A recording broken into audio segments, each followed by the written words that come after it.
Bueno, con todo, muy buenas noches. Los saluda Manuel Reynoso Rivas, soy el coordinador del proyecto del Bichén, del proyecto de la Universidad de Cuesla. Es un proyecto que se está trabajando con minería artesanal de pequeña escala en el mundo. Es financiado por el Banco Mundial y yo soy el que estoy coordinando para Latinoamérica. Hoy día hemos hecho el primer foro, vamos a tener 10 foros, uno por mes. Este es el primero que vamos a hacer, que es en Latinoamérica. En cada región se está haciendo los foros. Y hoy le hemos dedicado este foro a ver el problema, al análisis de cómo está la pequeña minería y minería artesanal en los diferentes países de Latinoamérica.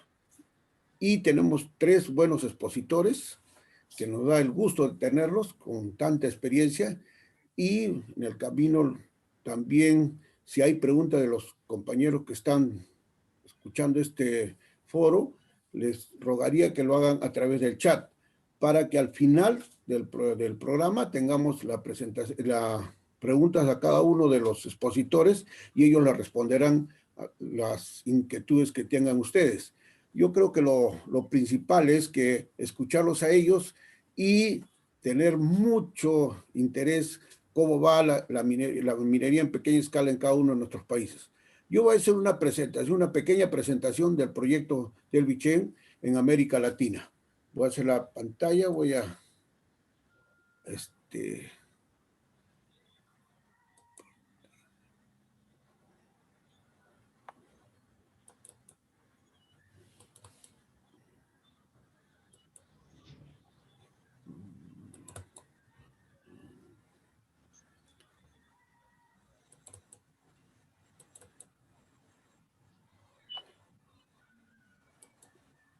No sé si la ve la pantalla, todos.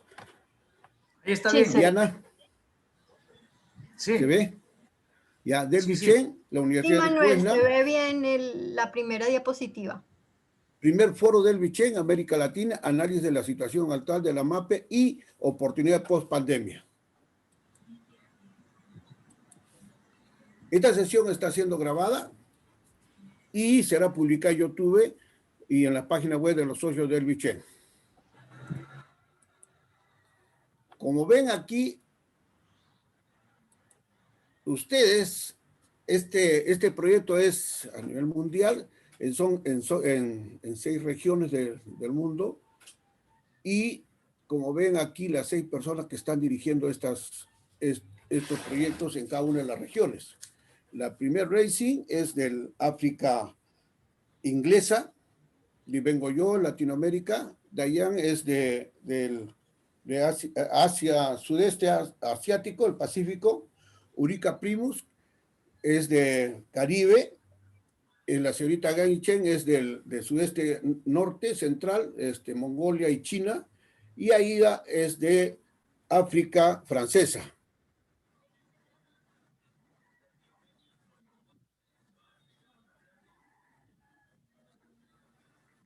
Somos los 6 que estamos para los pequeños mineros y mineros artesanales. El equipo de apoyo a la Universidad de Cuesla está Daniel Frank, Linda Lawson, Robin L., Diana Álvarez, que es la coordinadora, que es la encargada de todo el tema de comunicaciones, que es la que nos está apoyando en este momento, los socios y colaboradores de la Asociación de Mujeres Minería de África, la OECD, y este proyecto es financiado también, implementado por PNUD, y que está apoyado por Kazani, que es la que está apoyando el proyecto. ¿En qué está formado? En 3 grupos, en tres componentes tiene. El primer componente son los grupos del Bichén, que son los WhatsApp. El segundo, que estamos en este momento, son los foros. Y el tercer componente es el entrenamiento. Aquí vamos a explicar cómo es cada uno de los componentes. El primer componente, que es el WhatsApp. Uno es el WhatsApp donde todos los mineros que quieren participar en este proyecto pueden inscribirse, y yo les doy el ingreso y vamos a participar ahí todo lo que quieren. Y el segundo WhatsApp va a ser para los embajadores o personas que vamos a seleccionar para que trabajen, y todo lo que puede seleccionarse de aquí puede pasar y nosotros lo seleccionamos para poderlo publicar y como también puedes solicitarse para esto de los foros, porque todos queremos que se nos explique y quiero que aquí en el trabajo del curador o el que selecciona las cosas o lo que vamos a publicar, va a ser un trabajo, ¿cómo le puedo decir?, bien extendido y también bien seleccionado, porque no queremos que haya interferencias ni tampoco haya cruces de cosas. Al contrario, queremos que sea lo mejor para los mineros. También les comunico que a partir de la fecha ya podemos abrir este WhatsApp para todos, se les va a hacer llegar a todos los que quieren, se los invita a participar y también se les va a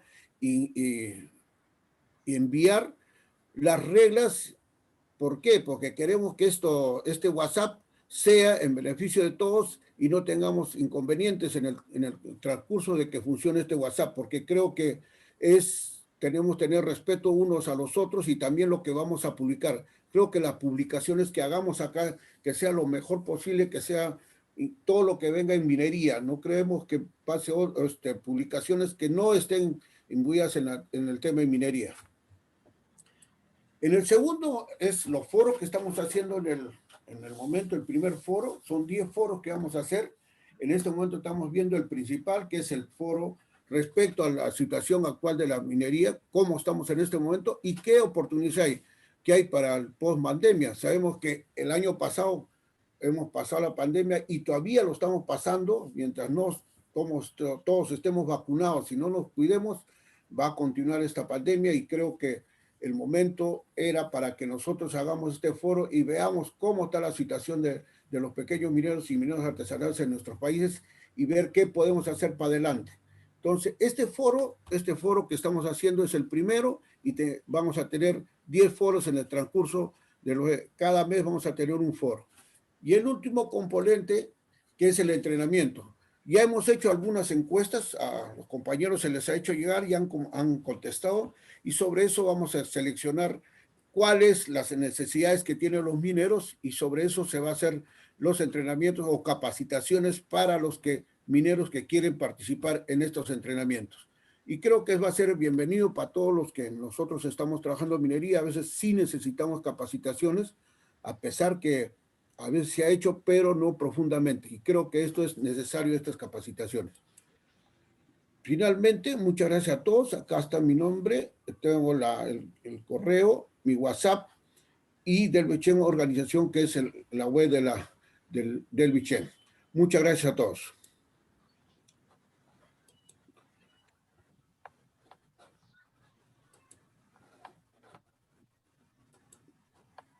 Ahora continuamos con el ingeniero Edgar Pillajos para que haga su presentación. Ingeniero. Mientras el ingeniero se organiza, Manuel, muchas gracias por tu presentación. Quería avisar que por el chat he puesto el link en el que las personas pueden hacer clic para unirse al grupo de WhatsApp que Manuel estaba describiendo antes. Ingeniero Pillajos. Ya, sí, buenas tardes con todos. Si me dejan compartir la pantalla, por favor. Ingrese nomás, ingeniero. O envié a tu WhatsApp. Ya, usted ingrese nomás, ingeniero. Ahí tiene tú en la parte de abajo compartir pantalla y ingrese, ahí, ingeniero. Ya, ahí está.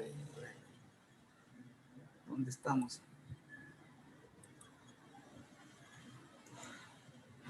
La parte baja tal. Ahí está. ¿Dónde está su disposición ahora? Ahí se ve la pantalla, sí.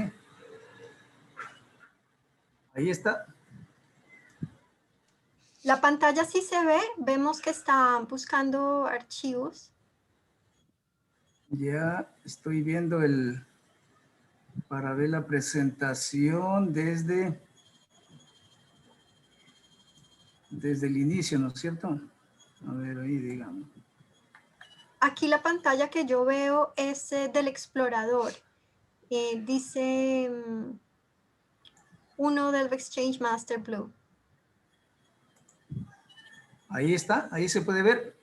No, ingeniero, creo que necesita cambiar a la pantalla en donde tenga el PowerPoint. Ya estoy en el PowerPoint ahí. No se ve. No sé. Manuel, ¿tú ya dejaste de compartir pantalla? Sí, le había dado yo ya. Ya, yo envié el PowerPoint a tu WhatsApp, Manuel. Si puedes abrir desde ahí, tal vez. A ver.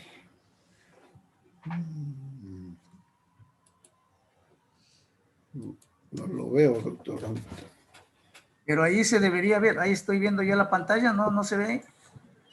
No, lo que vemos una pantalla de explorador, o sea, donde se ven todos los archivos, pero no se ve la de PowerPoint. Entonces, tal vez ingeniero Villajos puede parar de compartir pantalla y volver a seleccionar otra, a ver si lo podemos ver. Ay, a ver, un momentito.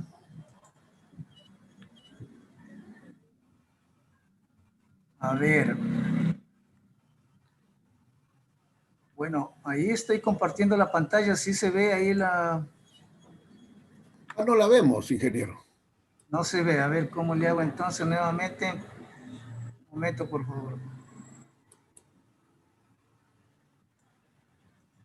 Ingeniero Villajos, yo le sugiero que encuentre su presentación y la deje lista y luego ahí comience a compartir pantalla. Ya está lista la presentación, ya está desde el principio. Y ahora Ahí lo veo. le sugeriría que pare de compartir pantalla para que vuelva a seleccionar la pantalla que compartir. Ya, a ver, un momentito, dejamos de... Ahí pongo compartir pantalla y aquí está la presentación. Ahí. Ajá. Ahí se ve. Ahora sí. Ahí está. Ahí está, ingeniero, ya está. Ya, bueno, Ahora sí. el tema es muy, muy interesante, por supuesto. Análisis de la situación actual de la MAPE y oportunidades post pandemia. En este caso, gracias por la invitación. Vamos a hablar algo rápido sobre el caso de Ecuador, ¿sí? Nuestro país, ustedes ya lo conocen, y realmente, al igual que todo el resto de países y el resto del mundo, ha sido afectado por la pandemia de COVID-19. Ya la historia nos indica que luego de una pandemia como las que ha habido en tiempos atrás, es muy posible estos rebrotes del virus y, por supuesto, la misma pandemia produce una recesión económica. Estas dos impactos, digamos, ya como se ha visto, ha causado muchas muertes y se ha venido tomando acciones de parte de los países igualmente, aquí en Ecuador igual. Por lo tanto, digamos, lo que viene ahora, ya vamos para un año de esta pandemia, un año y más, y aquí en Ecuador igualmente, como repito, se está haciendo con el nuevo gobierno del presidente. Una de las metas es tratar de vacunar, poner la vacuna anti-COVID para poder ya reiniciar los trabajos en forma de mayor porcentaje, ¿sí? Los efectos mismos, como ya da la experiencia, va a durar de 3 o más años esta recesión, como fue la crisis financiera mundial de 1929, ¿sí? En donde ya afectó a la mayoría de los países. Hay una disminución de la inversión, el aumento del desempleo, que es muy claro, disminución de los salarios, bajan los ingresos de los negocios, muchos cierran, no hay liquidez, es el tema más importante, la liquidez, que no se puede trabajar, no hay dinero, cae el consumo, cae la producción de bienes y servicios, una situación muy grave que lo estamos enfrentando al igual que el resto de países, ¿sí? Actualmente, claro, para el 2021 teníamos un decrecimiento nulo, un crecimiento nulo de menos 0,7 a 0,3% del PIB. No hay ahorro fiscal, el gobierno pues no tiene presupuesto, está en déficit, ha ayudado inclusive por la baja del precio del petróleo. Se genera una crisis empresarial en el tema de la salud, del empleo, una crisis social.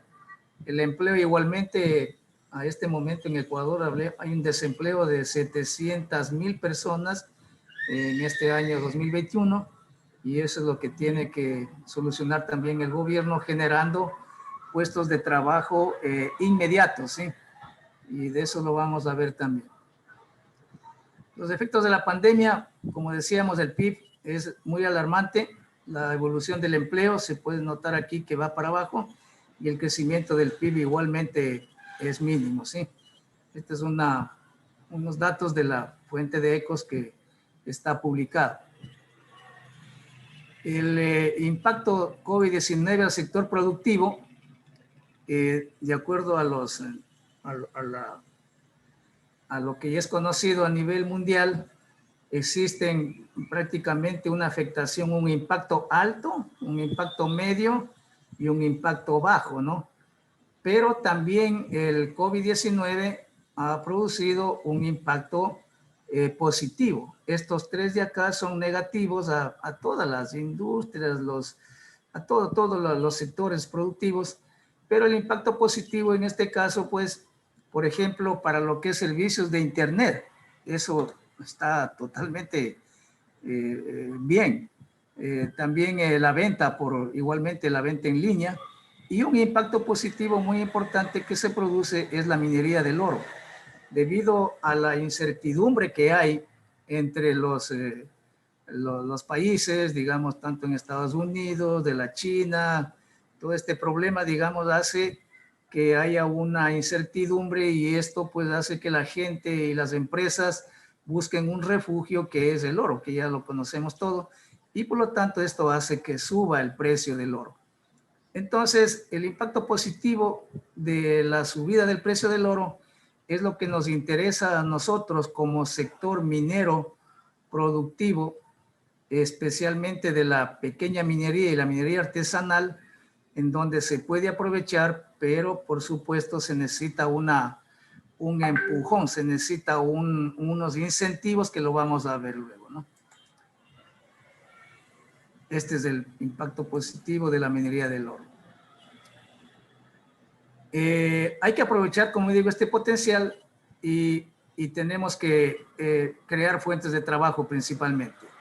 Aquí en el Ecuador, la gran minería comienza con el proyecto Pananza San Carlos, y hay otro proyecto de Fruta del Norte, que realmente no es una minería grande como la que hay en Perú o hay en Chile, que son minas productivas de 600,000, 1,000,000 de toneladas al día, ¿sí?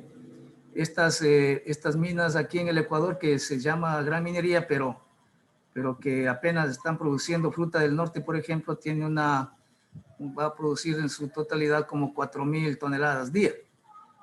Y la Pananza San Carlos, una mina de cobre a cielo abierto, que va a producir en los dos proyectos como 60,000 toneladas día. Entonces, comparado 60,000, comparado con 600,000 de la minería peruana, chilena, en Bolivia también, o 1,000,000 de Antamina en Perú, pues estamos hablando nada más que de una pequeña gran minería, digo yo, ¿sí? Y la otra es la minería nacional, que siempre ha existido y que está conformada por la pequeña minería y la minería artesanal. Más de 30 años ya en distritos auríferos que ya están reconocidos, y se caracteriza básicamente por estar legalizada. Cuentan con títulos mineros y tienen derechos así como obligaciones, ¿sí? Entonces, la minería nacional en Ecuador, al igual que en otros países, pues estamos hablando de que a nivel mundial 40 millones de pequeños mineros y mineros artesanales. En Ecuador, en minería metálica del oro, aproximadamente 30,000 empleos directos, y eso pues da trabajo a 200,000 familias. En esto de la pequeña minería estamos hablando que hay que diferenciar, ¿no? Hay que diferenciar. La pequeña minería no tiene nada que ver con la gran minería, es totalmente otros objetivos, otros intereses, y ningún pequeño minero va a poder explotar una mina grande y tampoco le interesa a una empresa grande minera explotar pequeñas vetas, no es su objetivo. Entonces, decimos que los recursos que genera la pequeña minería son adicionales, son nuevos recursos que se vienen produciendo y que aportan contribuyen, digamos, en este caso nuestro de Ecuador, a mantener la dolarización por lo menos. También esta minería nacional se caracteriza por tener tecnología propia, falta investigación, por supuesto, siempre los adelantos se van volviendo, o descubrimientos, digamos, son muy nuevos y eso hay que ir implementando, pero falta investigación, falta financiamiento. Y al igual que en otros países, descubre indicios minerales que luego pasan a ser grandes minas o medianas minas, y hay varios casos que se puede demostrar aquí en el Ecuador, ¿sí? Eso está ya reconocido también. Entonces, otras características de la minería aquí, para lo que es el caso de Ecuador, que es una continuación de Colombia y que sigue para Perú, los encadenamientos productivos locales, ¿no es cierto? Crea activos, hay nuevas divisas por las exportaciones. La minería pequeña en Ecuador, aproximadamente el año 2020, exportó casi 12 toneladas de oro, ¿sí? Por supuesto, hay una falta de competitividad, productividad para poder duplicar la producción y apoyar la dolarización, ¿sí? Se puede crear inmediatamente miles de empleos. A diferencia de la gran minería, que necesita de 5, 10 años para que entre un proyecto en producción, la pequeña minería, en cambio, puede entrar inmediatamente, sí, puede entrar en meses, en pocos meses, dependiendo del tamaño, pero puede ser inmediato, sí, inmediato. Yo digo, por ejemplo, la minería aluvial comunitaria podría hacer eso de una respuesta inmediata para generar fuentes de trabajo y sacar de los problemas que estamos teniendo ahora. Tiene beneficios locales que ya se conoce, se reinvierte en el mismo sector o se diversifica con las ganancias de las pequeñas minas, ¿sí? Los beneficios mineros quedan en el país. Y al 2020 estamos hablando que la minería pequeña y minería artesanal en el Ecuador, el 98% está legal. Está reconocida en 7 distritos mineros, donde operan más o menos 150 minas en producción. El potencial, por ejemplo, ya está reconocido por lo que es el oro aluvial.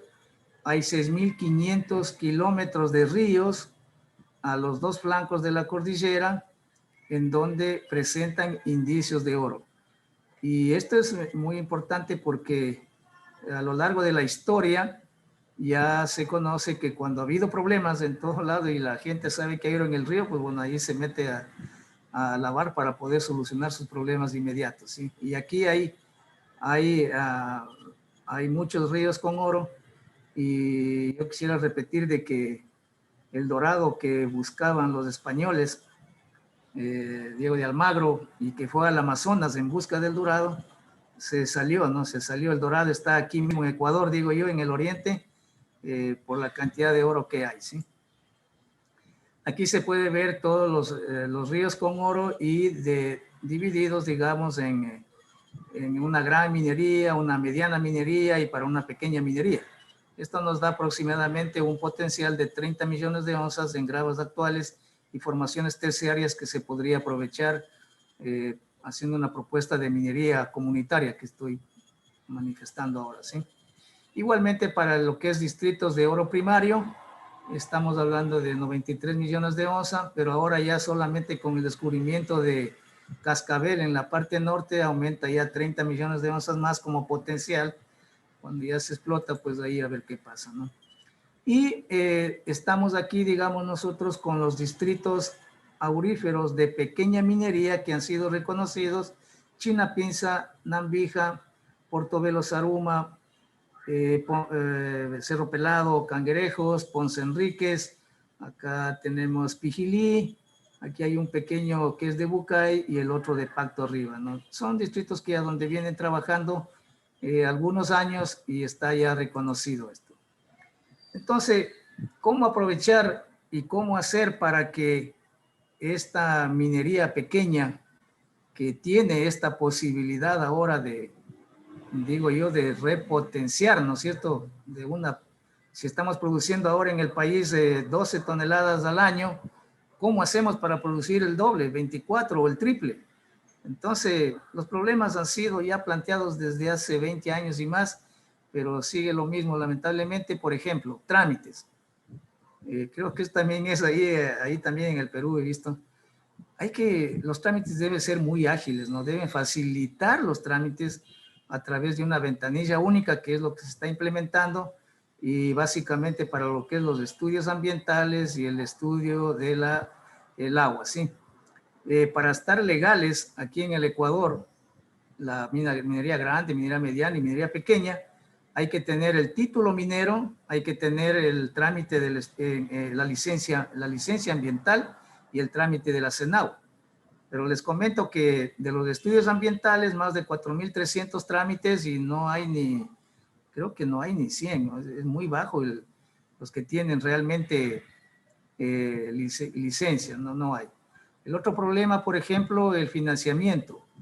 Ya se habló en todo este año, en todos estos meses anteriores, el Fondo Monetario Internacional, hay préstamos que dan al gobierno. Hemos visto que hay más de 6.000 millones que se canalizan a través de los bancos para reactivar la microempresa.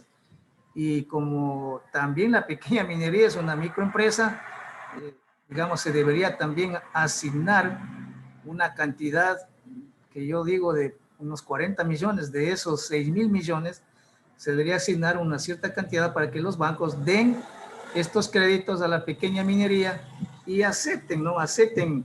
Los bancos pues siempre no requieren de garantías, digamos, ahí a la vista, pero no quieren aceptar los recursos minerales o el túnel o la planta o los beneficios que tiene la mina pequeña. Falta de una cultura. El gobierno debería capacitar a los banqueros en este tema de la pequeña minería para que puedan otorgar estos créditos. El otro es, bueno, estamos aquí también una propuesta de ya conformar los ecoparques que se viene hablando también. El más avanzado ha sido el de Portovero, en los distritos ya reconocidos. Las tasas también, digamos, liberar, ¿no es cierto? Un poco, antes había aquí en el país se hacía importaciones de maquinaria minera libre de impuestos, una forma de incentivar. En el Perú yo conocía que para incentivar la minería artesanal y pequeña minería se pagaba 5% adicional hace años. Acá en Colombia se pagaba igual, 15% adicional. Entonces son empujes, son digamos,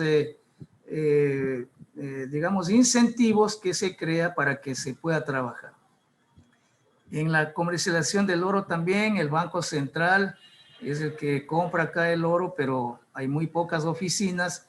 El pequeño minero pues trabaja con el dinero del día y se debería crear estas oficinas de compra de oro, pero asimismo pagar, digamos, un poco más rápido, ¿sí? Y por otro lado, por supuesto, el valor agregado, ¿no? No es lo mismo vender oro como sale de la mina, oro fundido, que vender, digamos, como joya, que ya sabemos todo de eso, ¿no? Entonces, la repotenciación que debería ser para la pequeña minería tiene como objetivo crear, digo yo, 5.000 empleos directos cada año. Y con eso, pues, viene 25.000 empleos indirectos, ¿sí?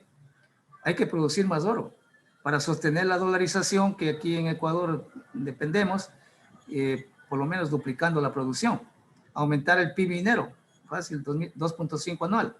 De esta forma, los pequeños mineros podrían tener más utilidades y se podría reinvertir, digamos, en temas ambientales y de tecnología, que es lo que hace falta. La sostenibilidad. Alguien tiene que orientar y establecer la hoja de ruta hacia una pequeña minería sostenible que sí es factible. El tema de los proyectos sociales, ya les comento aquí, por ejemplo, en Ponce Enríquez, hubo una reunión de la comunidad y con toda la gente minera y el gobierno local. Y las comunidades ahora, fíjese que apoyan a la pequeña minería, apoyan, ellos estamos de acuerdo, no estamos en contra de la pequeña minería. pero asimismo, digamos, ¿qué beneficio tenemos, no? Entonces tienen razón, hay que recuperar esos impuestos que se pagan, que son de 7, 8 millones de dólares, para, en este caso de este cantón, hay que recuperarlo a través de la presentación de proyectos para que vayan en beneficio de la comunidad. Entonces, esto de la pandemia y por efecto de esto la subida del precio del oro, considero que es una oportunidad para hacer bien las cosas, no solo en minería, por supuesto, igual en agricultura, en ganadería, silvicultura, en todo lo que es, digamos, para que se pueda aprovechar esto de la pequeña minería y cumplir con lo que dice la Constitución. La Constitución dice que aquí hay suficiente potencial aurífero, como lo dije antes, y la Constitución manda y dice un artículo en la cual todos los ecuatorianos y ecuatorianas estamos obligados a aprovechar los recursos naturales que se encuentren dentro de su territorio para acceder al buen vivir. Y así hay otros artículos más de la Constitución actual vigente en donde ya se dio paso a la minería, se aceptó. Entonces, al estar vigente, pues hay que aprovechar estos recursos, pero sin embargo hay ecologistas antimineros y que con criterios, digamos, no técnicos, mal fundamentados, quieren todavía aquí en el Ecuador hacer consultas para que no haya minería y la metálica que desaparezca. Entonces, es una situación que hay que sostener y convivir. El reto de la pequeña minería, digo yo, los ecuatorianos tenemos que ser capaces de revertir la maldición para unos en la bendición de la abundancia de recursos minerales. Para esto, miren, aquí en el país nuestro, en el Colegio de Ingenieros, en las universidades, miles de profesionales que se gradúan en medio ambiente. En las universidades sacan también maestrías ahí en la Flaxo. Hay PhDs con estas. Oye, ¿cómo no va a poder uno entonces hacer que los proyectos pequeños puedan ser amigables con el ambiente o hacer que sean, digamos, sostenibles? ¿Sí? Si tenemos la capacidad, por supuesto, hay que dar la oportunidad nada más. Entonces, sí podemos hacer y en eso estamos. ¿Sí? Por supuesto, aquí en el Ecuador, les comento, no existe una ley de pequeña minería. Hay un reglamento, pero no es suficiente. Creo que ya es hora de que el nuevo Congreso proponga una creación de la ley de la pequeña minería para poder estar más claro y se favorezca. Asimismo, veo que en ciertas provincias donde hubo problemas del terremoto y todo lo que hubo, ahora están creando un código para promocionar, para reactivar estas provincias y se pueda asignar asimismo recursos y canalizar, digamos, fondos para que se pueda mejorar la vida ahí. Yo creo que es posible también que alguien en el Congreso proponga también la creación de un código que beneficie a la pequeña minería y minería artesanal aurífera, porque eso es en este momento que se necesita, ¿sí?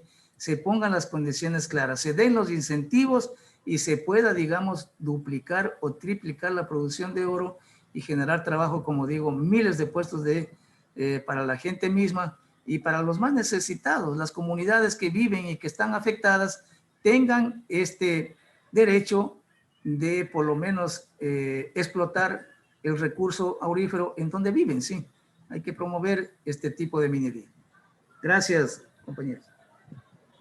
Gracias, ingeniero, por su exposición, todo muy buena. Creo que hay cosas que coinciden con la minería de Perú y creo que debemos trabajar en conjunto porque todos nosotros vivimos de esta minería y creo que debemos apoyarnos conjuntamente, ¿no? Porque es el desarrollo del país también, ¿no? Somos país minero como los diferentes países que estamos dentro del Ande, de nuestra Sudamérica. Creo que todos somos un país minero. Muchas gracias, ingeniero. Vamos a continuar con las exposiciones. Nos toca con la señora Ilse Beltrán de Bolivia. Ingeniero, salga de su exposición. Ya, gracias también. Ingeniera Ilse Beltrán. Sí, muchas gracias. No sé si se ve. Ahora sí. Sí, sí. Perfecto. Desde un comienzo, falta desde un comienzo. Ese es el inicio. ¿Se ve desde el Sí. inicio? Ahí se ve, ahí está bien. Ah, ya. Ah, Perfecto. ahora Gracias. sí. Adelante. Bueno, primero agradecer al equipo de Delbridge Chains por la invitación y por este espacio. Muy contenta de estar en este evento que lo considero muy importante para poder justamente eh, compartir experiencias que también pienso que son muy similares, y ahora vamos a ver también cuál es la situación de Bolivia y vamos a encontrar ahí muchas coincidencias ¿no? en Latinoamérica y en nuestro país sobre todo. Bueno, a mí me gustaría empezar, ¿no? Para hablar sobre este tema de la MAPA y las oportunidades post pandemia y sobre la situación de la pandemia también, haciendo primero una referencia a identificar quiénes serían la MAPE en Bolivia, ¿no? De saber qué actores conforman la MAPE. Pero esto nos lleva primero a hablar de que hemos tenido una constitución, el 2009, la nueva constitución, bueno, que ya no está nueva, pero hemos tenido un cambio constitucional muy grande, muy profundo, y esta nueva constitución pues nos ha originado una nueva ley minera que data del 2014, ¿no?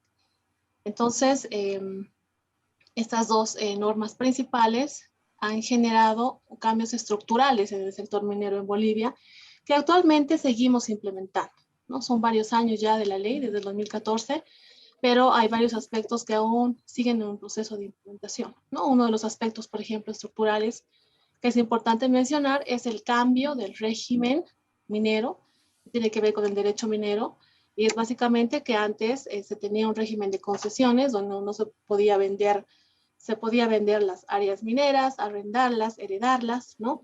En el nuevo régimen, lo que establece la nueva ley es que todo este régimen concesionario pasa a un régimen de contratos mineros, ¿no? Y estamos todavía en ese proceso. Hay un gran número de derechos preconstituidos, digámoslo así, que siguen aún en un proceso de adecuación a contratos, ¿no? Entonces ahora las áreas ya no se pueden vender, no se pueden arrendar y tienen que ser trabajadas directamente por su titular, ¿no? Entonces es un elemento importante el hecho de incorporar dentro de la cadena minera la industrialización de minerales, porque eso que Bolivia todavía sigue impulsando y que todavía está siendo una tarea compleja.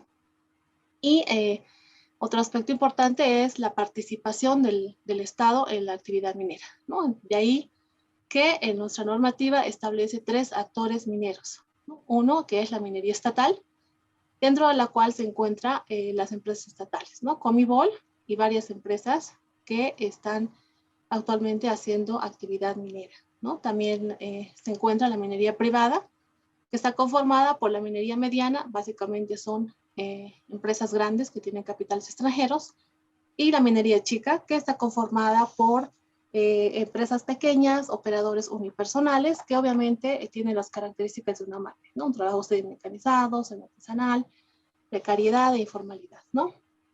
Y ahí está el grupo principal, que son las cooperativas mineras, que básicamente diríamos que este es el grupo que viene a conformar de manera principal lo que vendría a ser la MAPE en Bolivia.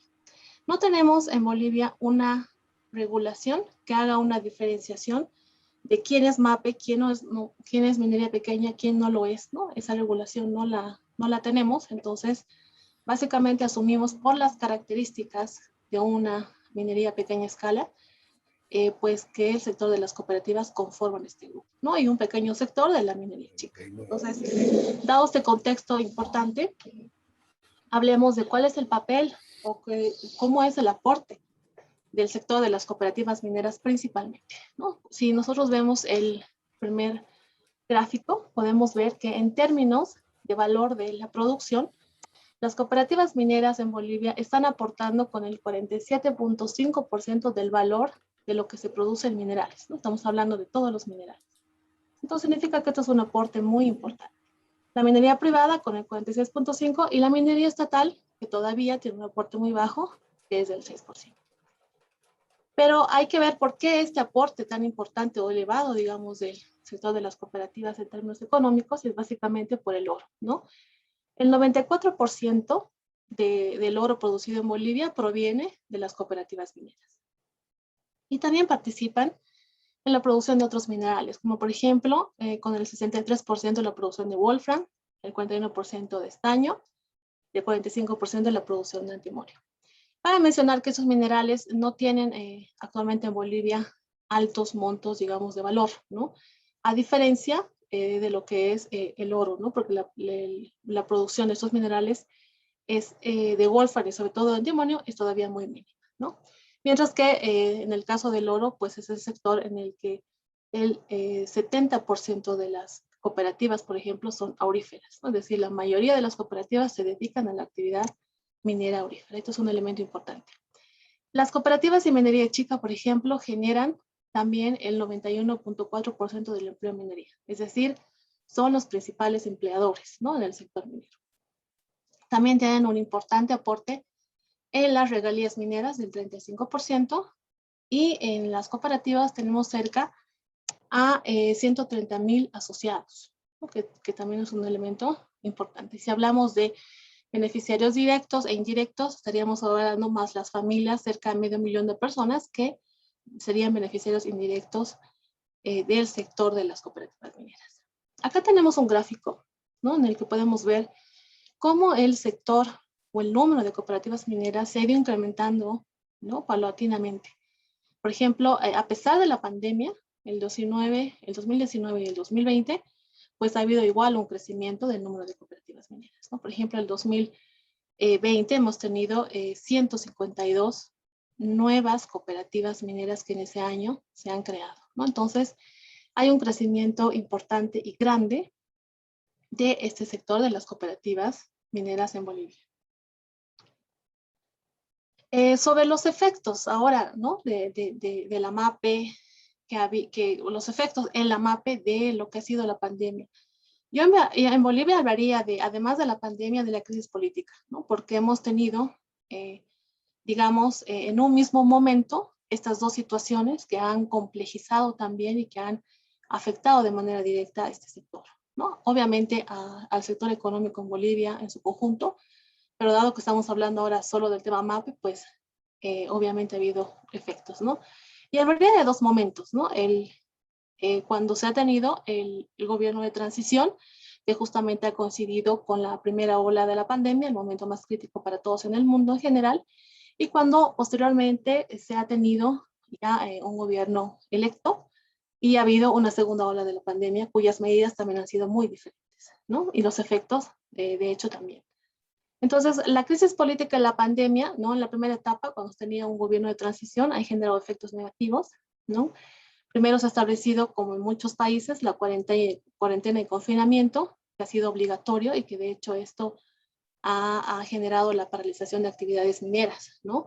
Básicamente, lo mínimo que han paralizado han sido por lo menos 2 meses, pero en las entidades de gobierno han puesto como una previsión para el reinicio de actividades que las cooperativas y, bueno, en realidad todos los actores mineros implementen medidas y planes de bioseguridad en sus operaciones mineras, ¿no? Entonces, en ese momento muchas cooperativas no sabían cómo hacer estos planes y, bueno, a algunos les ha llevado mucho más tiempo presentar estas planificaciones para que les puedan dar autorización para reiniciar las actividades, y algunos han reiniciado hasta en 3 meses, lo que ha generado también pérdidas, ¿no? Se ha visto bastante lo que es la escasez de insumos para operar principalmente la minería aurífera, ¿no? Han habido, sí, varias medidas de alivio económico, ¿no? Por ejemplo, el gobierno de transición ha establecido bonos para aquellas personas que no tienen ninguna actividad económica.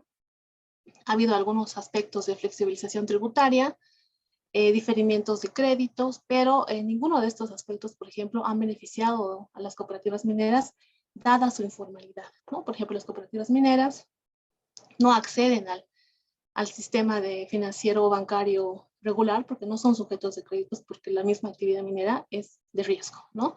Por ejemplo, los bonos se daban a personas que no estaban ligados a ninguna actividad económica, y las cooperativas, al ser socios de una cooperativa, pues han perdido también ese beneficio, ¿no? Y en el tema del tributario, igual, porque hay una informalidad en el sector, entonces no se ha podido alcanzar a las cooperativas. Entonces, estas medidas económicas de alivio, pues no han sido alcanzadas para este sector, ¿no? Y bueno, también se ha destinado recursos para el Fondo de Financiamiento de Cooperativas Mineras, que es el FOFIN, un fondo que, una entidad que ha creado el gobierno para apoyar a las cooperativas mineras, pero los fondos nunca fueron desembolsados y tampoco ha habido un beneficio real, ¿no? Entonces, han habido, digamos, medidas que lamentablemente no han podido paliar, ni ayudado a paliar de alguna manera la situación por efecto de la pandemia, ¿no? Pero además se han dado algunos fenómenos, ¿no? Una situación en ciertos sectores de la propia minería. Que, por ejemplo, aquí podemos ver un gráfico, si hacemos la comparación, por ejemplo, de la producción del oro. En Bolivia la producción de oro en los últimos años ha tenido un crecimiento sostenido, ¿no?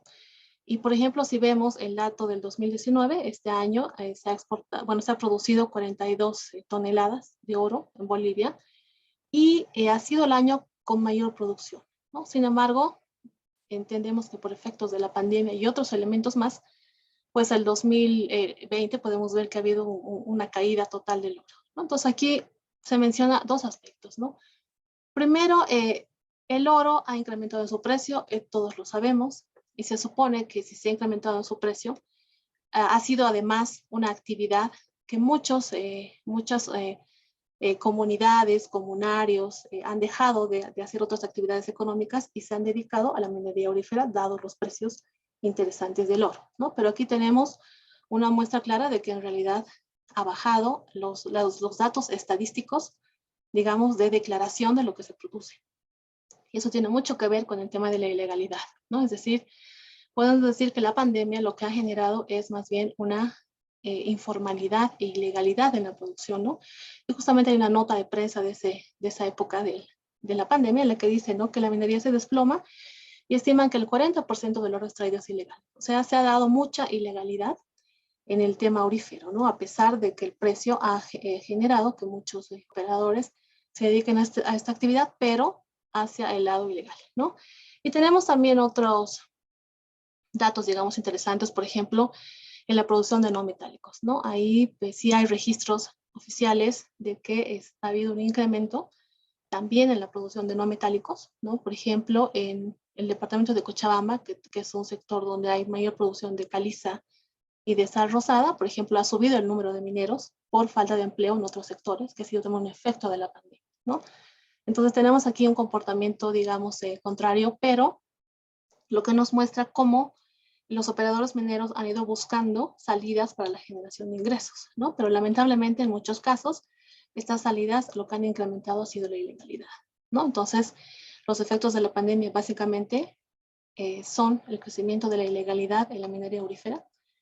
Se ha dado también la situación de que las actividades de comercialización han sido suspendidas por un tiempo por el tema de las fronteras, nosotros todos los conocemos, y pues ha incrementado el acopio ilegal y el contrabando, ¿no? Y otro de los elementos que también de alguna manera explican el hecho de que haya bajado una supuesta producción, ¿no?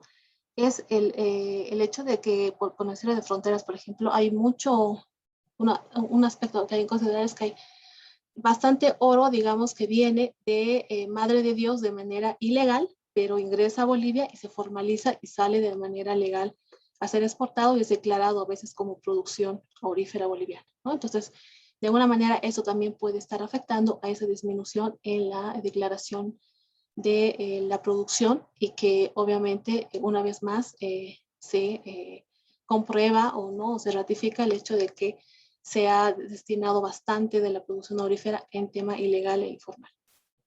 Tenemos también como otro de los efectos, los conflictos sociales, ¿no? Por áreas mineras, avasallamientos en el sector aurífero.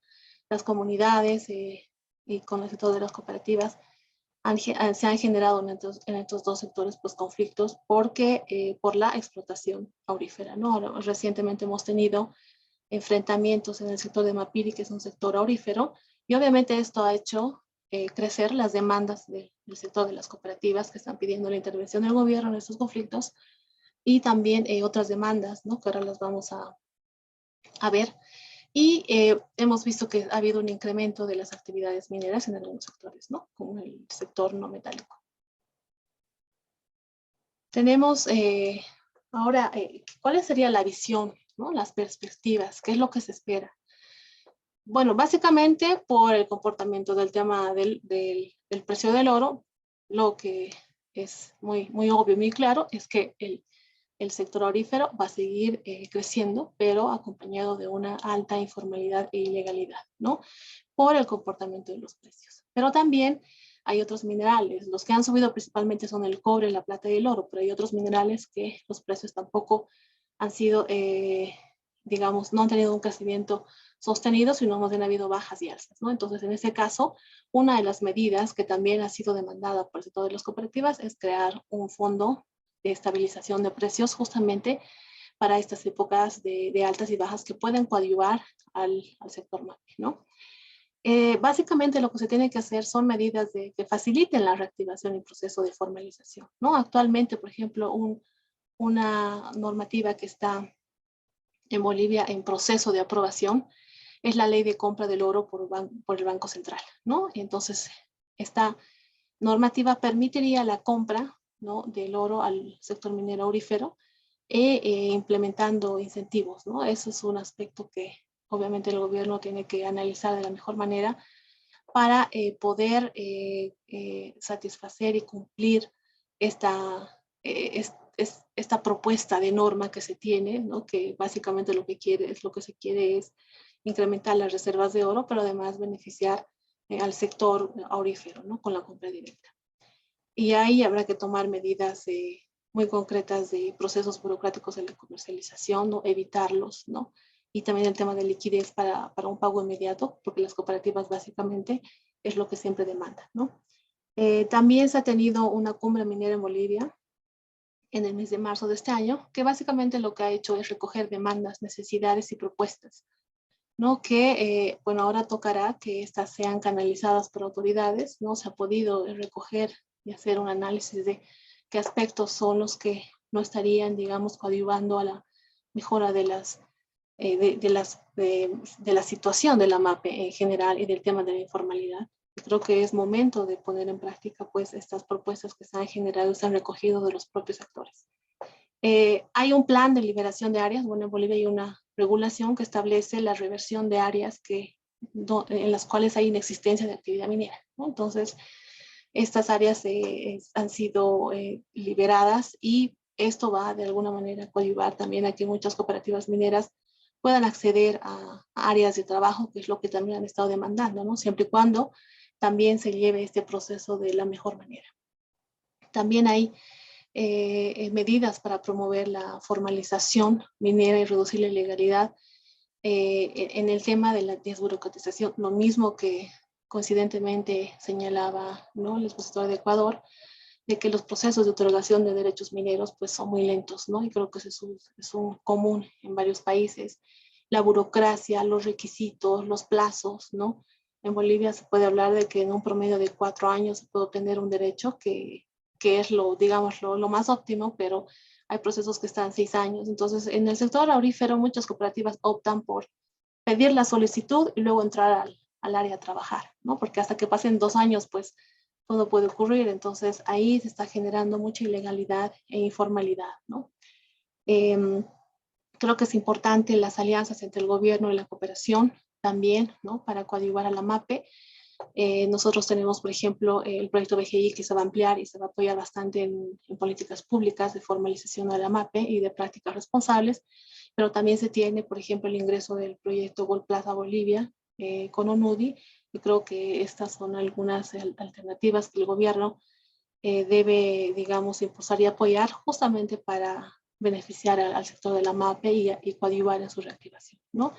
Y de hecho creo que una medida importante es el fortalecimiento institucional, ¿no? Siempre las instituciones quedan chicas a la gran dinámica que se tiene en el sector minero y por eso su fortalecimiento debe ser permanente y siempre se debe tender a que las instituciones sirvan de mejor manera al sector minero, apoyen en la implementación de políticas con el tema de control y fiscalización también, que son elementos que de alguna manera coadyuvan a que el sector minero, sobre todo MAPE, pues mejore sus prácticas, ¿no? Entonces, con esto termino y les agradezco a todos por la atención prestada.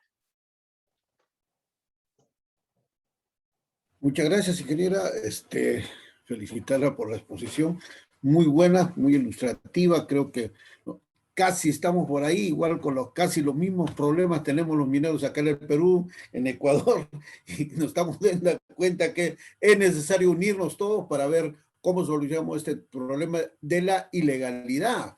Y el otro tema también es de la comercialización, la exportación. Usted dice está yendo de Perú para allá, y ¿por qué va para allá? Sí, creo que si sale aquí en el Perú, debe quedarse acá en el Perú, lo que sale en Bolivia debe quedarse en Bolivia, y lo que sale en Ecuador debe quedarse en Ecuador, para incentivar en este momento que tenemos pandemia, que hemos estado con toda la paralización y necesitamos la reactivación económica. Nosotros los países de aquí no estamos industrializados, no tenemos una industria grande que podamos competir con los países, sino dependemos mucho de nuestras materias primas, y creo que es un poco problemático esto de que se diga ilegalidad, pero a veces el minero vive el día a día, no puede agarrar y juntar, y como las grandes empresas juntan y al mes o 2 meses exportan. Nosotros vivimos el día a día y hay que vender para poder seguir trabajando, y a veces tenemos que ir a vender al que está más cerca, y el que está más cerca son los acopiadores, que ellos nos compran sin factura, a veces no nos quieren entrar porque también tienen problemas de legalidad también ellos, y a veces por el tema de la misma burocracia, mucho papelería, a veces cae en este problema de la ilegalidad. Y como le digo, todos los pequeños mineros vivimos el día a día, no tenemos gran capital, como usted mismo ha dicho, el ingeniero Pillajos también ha dicho, no hay un fondo, no tenemos un capital para poder sostenernos, por eso hacemos el día a día y tenemos que vender. Yo creo que le agradezco mucho a usted, y creo que este foro ha sido de mucho interés para todos, y creo que vamos avanzando, y creo que el conjunto de ideas que van saliendo aquí, creo que va a tener que llegar a los políticos, y ellos tienen que darnos la solución a nuestra problemática, porque nosotros somos los que le generamos trabajo, el día a día.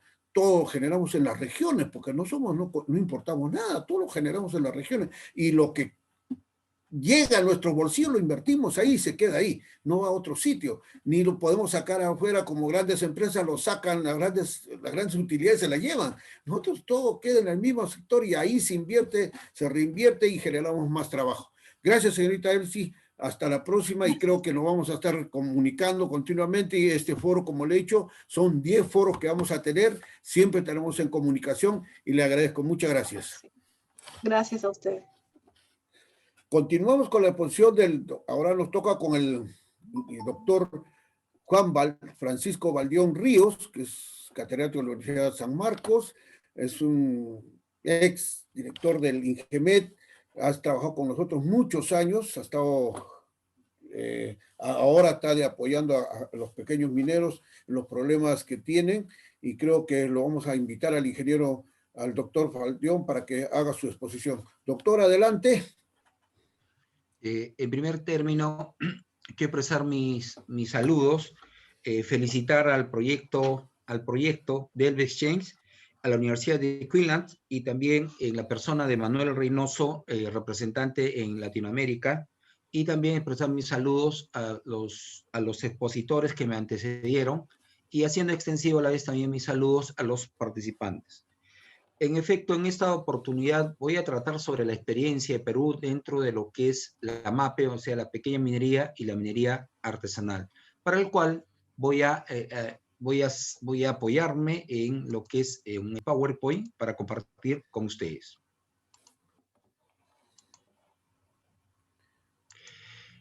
En efecto, el tema que dentro del entorno a nivel de Latinoamérica sobre el análisis de la situación actual de la MAPE y oportunidades post pandemia, debemos señalar que el COVID-19 es un virus que nos aqueja o que afecta a todo el mundo. En el Perú se ha establecido que estadísticamente hay como 185,000 personas fallecidas. No se sabe con exactitud la cantidad de mineros de la gran minería, de la pequeña minería o de la mediana minería y la minería artesanal que han fallecido. Pero sí tenemos conocimiento de diversos dirigentes de la MAPE, sobre todo, y también muchos trabajadores han fallecido. Y la experiencia en Perú fue la siguiente, que se declaró la emergencia sanitaria el 13 de marzo del año 2020 y se dispuso la paralización de todas las actividades económicas en el país. Se dispuso el confinamiento, o sea, la llamada cuarentena, pero ya no eran 40 días, sino más de 40 días. Se dispuso el confinamiento. Entonces, todos permanecimos en nuestras casas y el efecto inmediato que produjo era efectivamente de trabajar bajo esta forma que ahorita estamos interconectándonos a través del Zoom, a través de otras, desde lo que es el teletrabajo también inclusive. Pero el minero no puede trabajar, sobre todo el de la MAPE, no puede trabajar a través del teletrabajo, no puede realizar sus labores a través del teletrabajo, sino presencialmente. Entonces, uno de los temas inmediatos que generó fue efectivamente, como repito, lo que es el confinamiento. Pero los mineros de la MAPE cerraron, paralizaron sus actividades, cerraron efectivamente, no dejaron entrar ni salir dentro en el cerro, o cerca al próximo al cerro donde tienen sus labores mineras, y efectivamente el índice en la MAPE, de acuerdo, también hay las preguntas que se han formulado a lo que es a los dirigentes, a nivel de la MAPE han sido muy poco lo que es las muertes que se han generado, no comparando con otras actividades o que las personas estuvieron, porque las personas se pusieron mucho más. ¿Y por qué? Porque efectivamente la labor de la MAPE se realiza en lugares apartados, no próximos a las ciudades. Entonces es natural de que de per se, o sea, por sí mismo, genera un efecto, las actividades se realizaban de una manera aislada. Lo que debo señalar es que en el Perú, para realizar la actividad minera, se realiza bajo el régimen de concesiones de acuerdo al artículo 66 de la Constitución Política de 1993. Entonces, existen muchas personas en el país que son titulares, se encuentran dentro de la gran minería, de la mediana minería, de la pequeña minería y la minería artesanal. Los que se encuentran en la gran minería son aquellos que efectivamente superan entre petitorios y concesiones mineras o solicitud de concesión más de 2.000 hectáreas. En tanto que los que están por debajo de esas 2.000 hectáreas son propiamente el ámbito de la MAPE, de la minería a pequeña escala. Y en tanto que el minero artesanal se encuentra dentro con una extensión de 1.000 hectáreas entre solicitud de concesión y concesiones mineras. Entonces, existe, sí, en la ley minera, en el texto único ordenado de la Ley General de Minería, que fue aprobada por Decreto Supremo 014-92 Energiminas. Entonces, en Perú sí existe esta caracterización de la gran minería, de la mediana minería, de la pequeña minería y la minería artesanal. Pero esta caracterización viene de legislaciones antiguas, viene desde la década del 70, en junio del año 1971, se expidió el decreto ley 18880, la Ley General de Minería. En ese entonces ya se empezaba a hacer esta caracterización de la pequeña minería cuantitativamente y cualitativamente. Pero también gracias a la recomendación de Naciones Unidas hay un estudio de la década del 70 que efectivamente que señala la pequeña minería combate a la pobreza extrema. Y en efecto, creo que en los países de Latinoamérica y en el mundo combate la pobreza extrema o la pobreza en general, lo que es la MAPE. Porque genera nuevos puestos de trabajo, puestos directos y también puestos indirectos. En buena cuenta, dinamiza la economía. Porque también como esto ocurre a nivel de nuestros países en Latinoamérica, las personas que se encuentran dentro de la MAPE no necesariamente están capacitadas. Ya en Perú se había escrito, y eso es un fenómeno que viene ocurriendo desde el siglo pasado, que se convierten estacionariamente entre campesinos o agricultores a mineros, y de mineros regresan a agricultores. O sea, son en función de las temporadas que se genera un puesto de trabajo. ¿Por qué? Porque el minero de la MAPE en verdad es el verdadero emprendedor. Y estoy seguro que esa es esa misma experiencia también en los países de Latinoamérica. Pero ¿qué ocurre cuando una persona no cuenta con una concesión minera?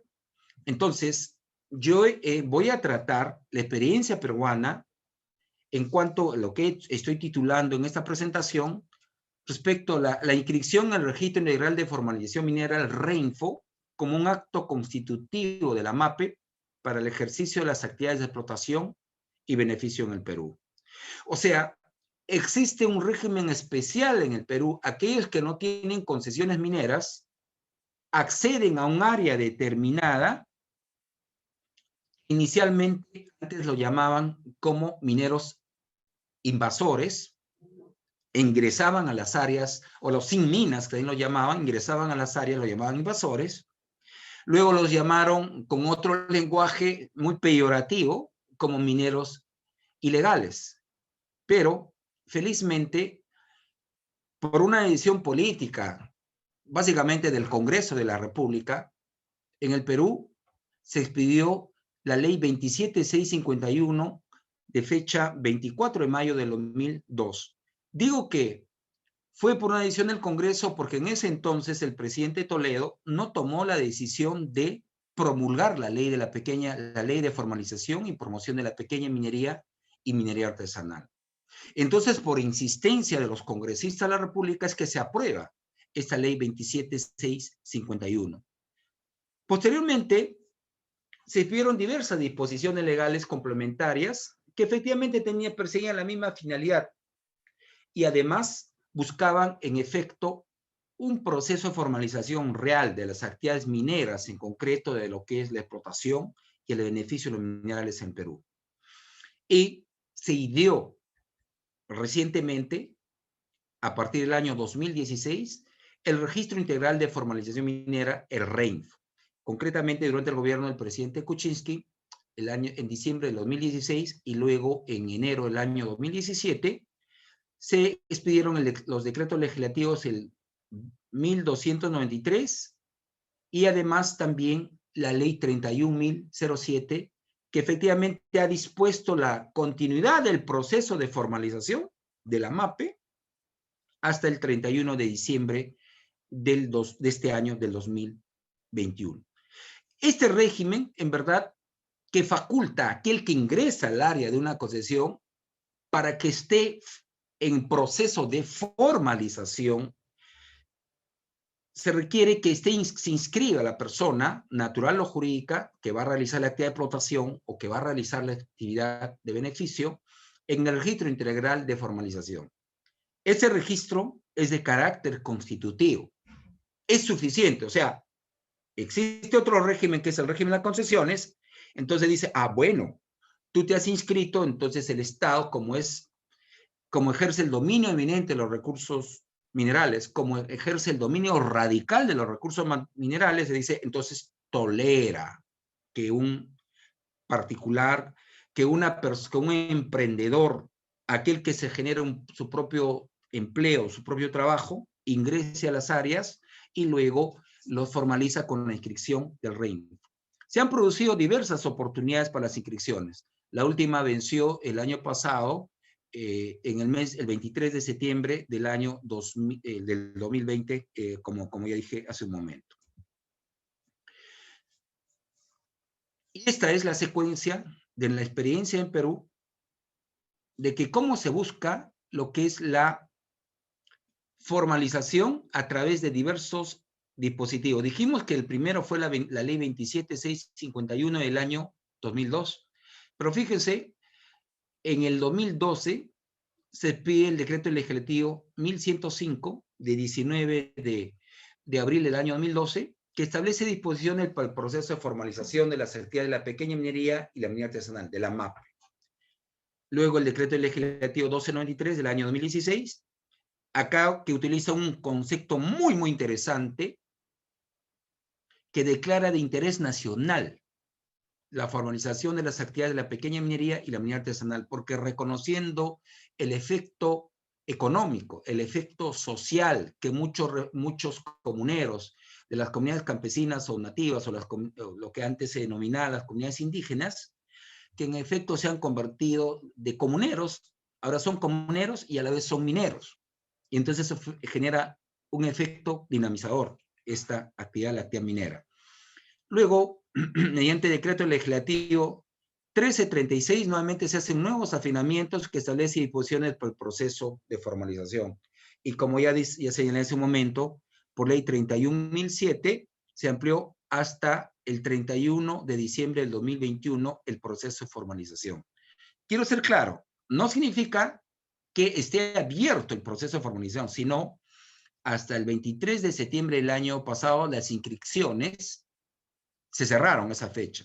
Entonces ahora existen diversos mineros en proceso de formalización que deben cumplir diversas exigencias normativas, exigencias legales para continuar el proceso. Pero por lo menos esa ley 31.007 ha establecido el proceso debe culminar el 31 de diciembre del 2021.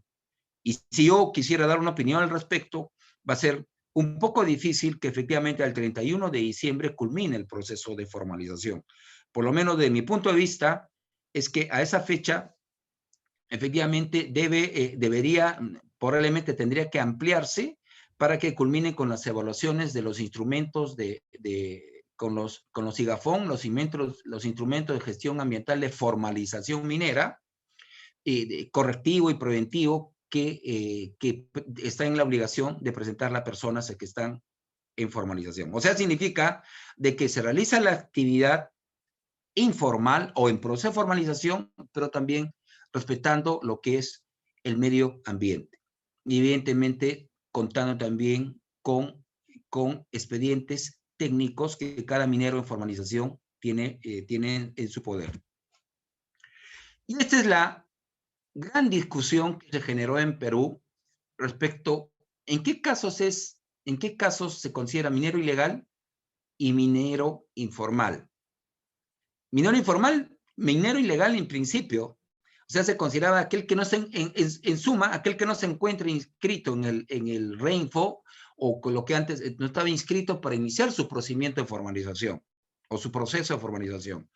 Y también con este decreto legislativo 1105, verdaderamente que fue bastante punitivo, se le restringía al minero la posibilidad de utilizar maquinarias, etcétera, maquinarias o equipos. Y también se establecía de que si estaba en un área natural protegida, un área de protección, entonces evidentemente se encontraba dentro de la ilegalidad y no podía realizar la actividad de extracción o la actividad de beneficio del mineral. En tanto que el minero informal es aquel que inició con la inscripción actualmente en el REINFO. Antes se denominaba declaración de compromisos, luego después se denominó el registro de saneamiento, hasta pasar por mandato del decreto legislativo 1293 y el decreto legislativo 1336, pasó a denominarse Registro Integral de Formalización Minera Integral, REINFO. Y este es el efecto, y esta es la categoría jurídica que declara el decreto legislativo 1293, que declara en efecto de interés nacional el proceso de formalización respecto a la MAPE.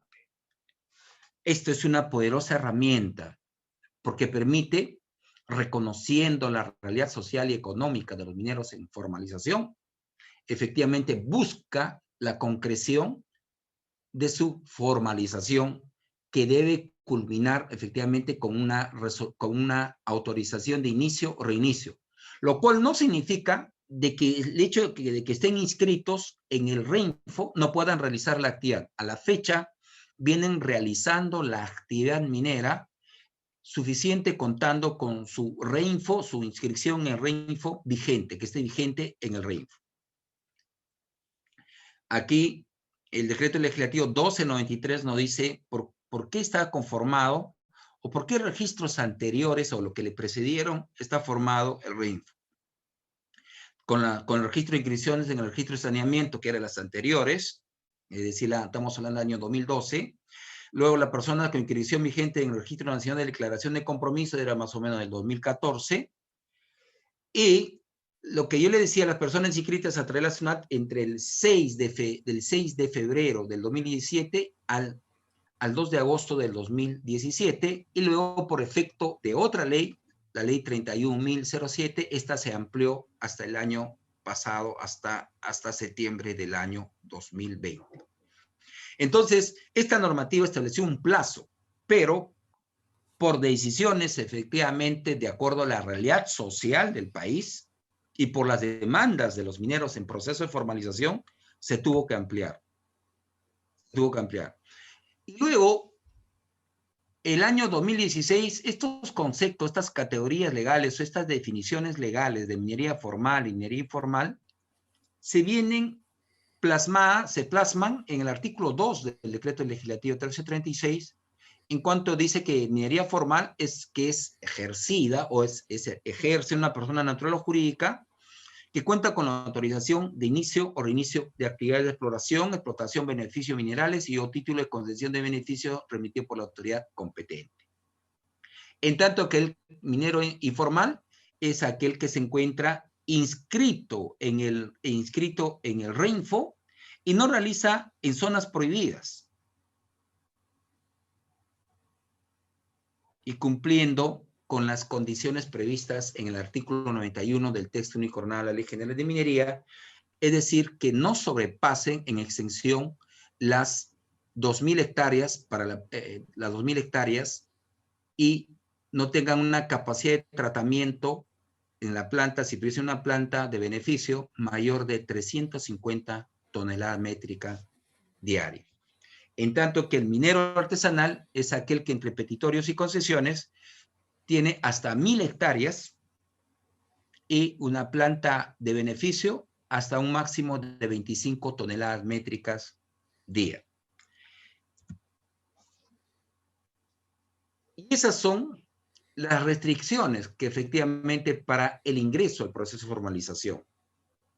Áreas no permitidas, zonas arqueológicas, áreas naturales protegidas. Acá la norma dice reservas indígenas, pero en el Perú no ocurre como en Estados Unidos o en Norteamérica, que existen reservas indígenas, de los Sioux, de los Apaches, de los Cheyennes, etc. No existe como tal una reserva indígena, sino existe el territorio de las comunidades indígenas, que es completamente distinta, y aquí este concepto se ha ampliado un concepto bastante genérico e impreciso de reservas indígenas. Y luego reservas territoriales en proceso de adecuación, y otras, de acuerdo a la legislación vigente, deja en realidad un poco abierta la posibilidad de que incorporar nuevos supuestos para establecer restricciones.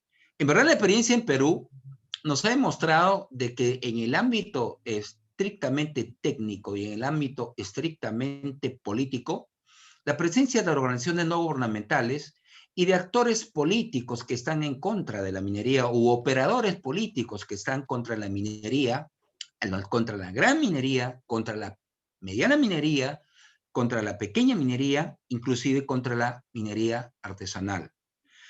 Porque no entiende la dinámica y precisamente en estos tiempos de del COVID-19, ninguna de esas organizaciones gubernamentales no ha coadyuvado y no ha contribuido ni con un balón de oxígeno y probablemente ni con un tapaboca, una mascarilla tapaboca hacia la población o en general, sino simplemente son operadores efectivamente de las ONGs que captan dineros del extranjero y utilizan con unos propósitos, con realizar investigaciones, diagnósticos, pero al momento de operar o de solidarizarse en general con la población peruana, no ha ocurrido nada de eso. Y probablemente es lo mismo que haya ocurrido en la experiencia latinoamericana, como también escuchaba el ingeniero representante de la República del Ecuador, que efectivamente existía efectivamente la presencia de organizaciones no gubernamentales.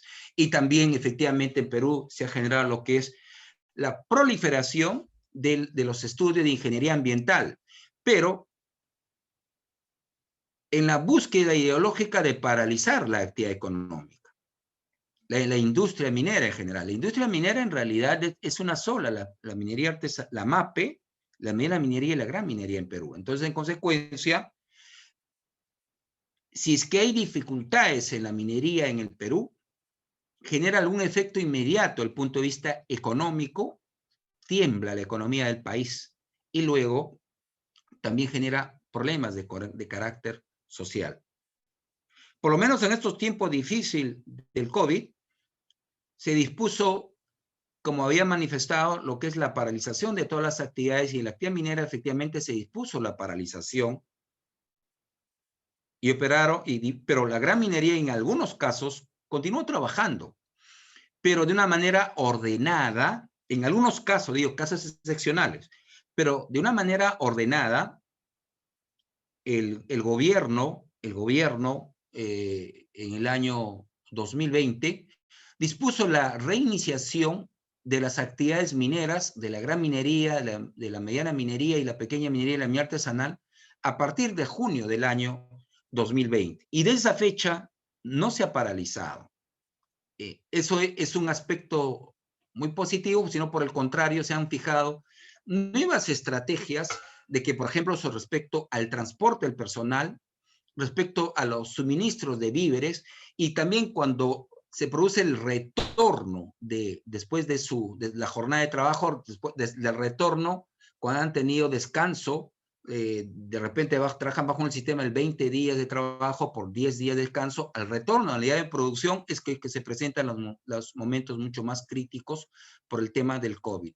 Y para el efecto también una de las estrategias que se fijó por el gobierno, y hasta ahora existe esa obligación tanto en la gran minería, la mediana minería y la minería a pequeña escala, es la implementación de los protocolos para controlar el COVID. Y efectivamente, felizmente, están dando muy buenos resultados, al menos dentro de las actividades mineras y a través también de las contratistas mineras o las empresas especializadas.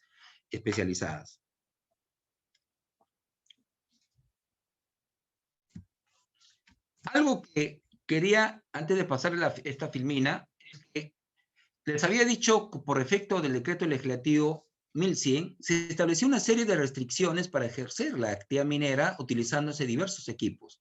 Pero con este decreto legislativo 1336 se dispuso la modificación y efectivamente se generó, al producirse la modificación, se viabilizó la utilización de equipos pesados o de equipos mineros propiamente en la actividad de la MAPE. Y eso generó mayor dinamismo económico en la actividad minera en el Perú, a través de la explotación de las sustancias no metálicas, a través de la explotación del oro y del cobre, y que por los precios internacionales, por el alza de los precios internacionales, efectivamente ha favorecido a lo que es a medianamente estabilizar ahora lo que es por los ingresos fiscales a través de la actividad minera. Por lo menos se sostiene hasta el momento. Y luego esta última ley, esta ley 31.007 que les había manifestado, que establece la priorización de esta actividad y establece del mismo modo, declara que es de interés nacional y necesidad pública. La priorización, por ejemplo, de la reubicación de las plantas de beneficio. Es decir, acá en Perú está ocurriendo un fenómeno muy interesante.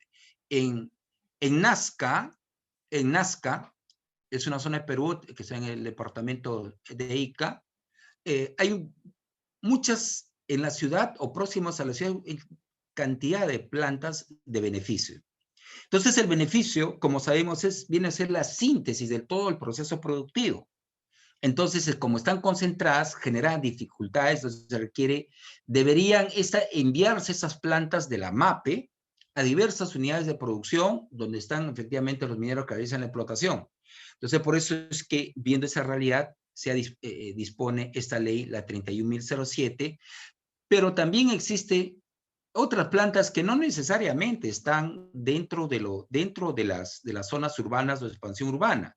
Entonces, debería darse una reubicación real, donde acompañen al minero que está de la MAPE, que está en la explotación, en los lugares más recónditos del país.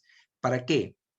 Para disminuir sus costos de producción y también para que puedan comercializar teniendo mayores ingresos, teniendo próximo una planta que pueda procesar sus minerales. Entonces, esa es una tarea pendiente. En cierto modo, yo señalo, para luego también vamos a hacer la precisión más adelante. Uno de los aspectos que también ha favorecido en el Perú es que no se ha criminalizado lo que es esta actividad. Por más que ustedes ven, hay un artículo 307A de que el cual tipifica el delito de minería ilegal, pero también este delito de minería ilegal no se constituirá causa de exención de este delito, es decir, no habrá el delito de minería ilegal en la medida que los mineros estén inscritos o tengan su inscripción vigente, y teniendo su inscripción vigente en el REINFO, en el Registro Integral de Formalización Minera, puedan realizar su actividad. Entonces, conseguir una causa de exención o de exoneración de toda responsabilidad penal en materia de minería ilegal. Lo que sí, la redacción de este artículo es evidentemente nada feliz y genera muchos problemas. ¿Por qué? Porque el bien jurídico es el ambiente. Entonces también existe otro delito de lo que es delitos ambientales. Entonces hay la tendencia de persecución por el delito ambiental a los mineros en proceso de formalización.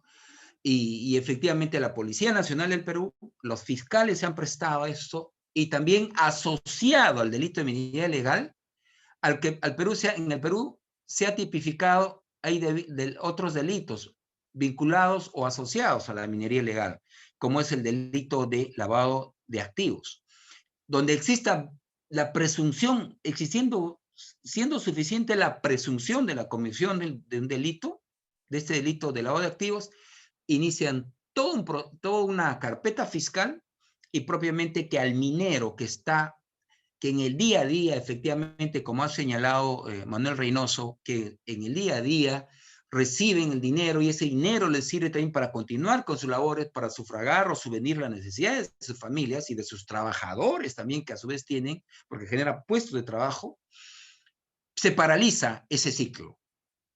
Muchas veces por malas interpretaciones por parte de la autoridad. Entonces, en ese aspecto, Manuel, es muy positivo que también hacia futuros que se pueda comprender a todos los fiscales, a todos los jueces del Perú, para que entiendan en qué consiste esta actividad minera, nuestra actividad minera, porque muchos de ellos, presionados por, nuevamente repito, hasta ahí, injerencia de las organizaciones no gubernamentales en el Poder Judicial. Entonces, en consecuencia, es una tarea también que tenemos que coadyuvar. No sé si será la misma experiencia a nivel de los otros países de la región. Y eso es lo que decía la causa de exención de la minería ilegal. Y en esta filmina, si ustedes ven, esto es el famoso Registro Integral de Formalización, por el cual se accede a través del Registro Único de Contribuyente, o sea, los que están dentro de la pequeña minería y la minería artesanal. Para acceder a este registro, tienen que estar inscritos en la Superintendencia Nacional de Administración Tributaria, la SUNAT, para que puedan acceder, repito, y están considerados como incluso de que generan rentas de tercera categoría. Entonces, por tanto, el RUC tiene que ser también igual como renta de tercera categoría. En esta columna se indica el RUC. Luego, este es el minero en proceso de formalización, el minero informal. Este es el código de la concesión minera. Este es el nombre de la concesión minera. Este es el departamento, provincia y distrito. Este registro integral de formalización minera es insuficiente. ¿Por qué? Porque debería tener aquí los valores de las coordenadas UTM del sistema WGS 84, donde indique dónde están los puntos en los cuales está trabajando el minero en formalización. Y al tener todos los puntos, evidentemente todos tendrían la oportunidad de que se le apruebe su IGAFON correctivo y preventivo, porque a través de ese instrumento, el IGAFON correctivo y preventivo, se están definiendo áreas. Y muchos mineros que pueden estar sobre un derecho minero, como por este ejemplo, la floresta, que pueden estar muchos sobre esa área, al primero que le aprueben el IGAFON, pues, o sea, el que es el más despierto, el que es más vivo, el que quiere sacar ventaja frente a los demás, después logran de que se les excluya o se les revoque su inscripción en ese RINFO. Entonces, por tanto, se convierten en ilegales.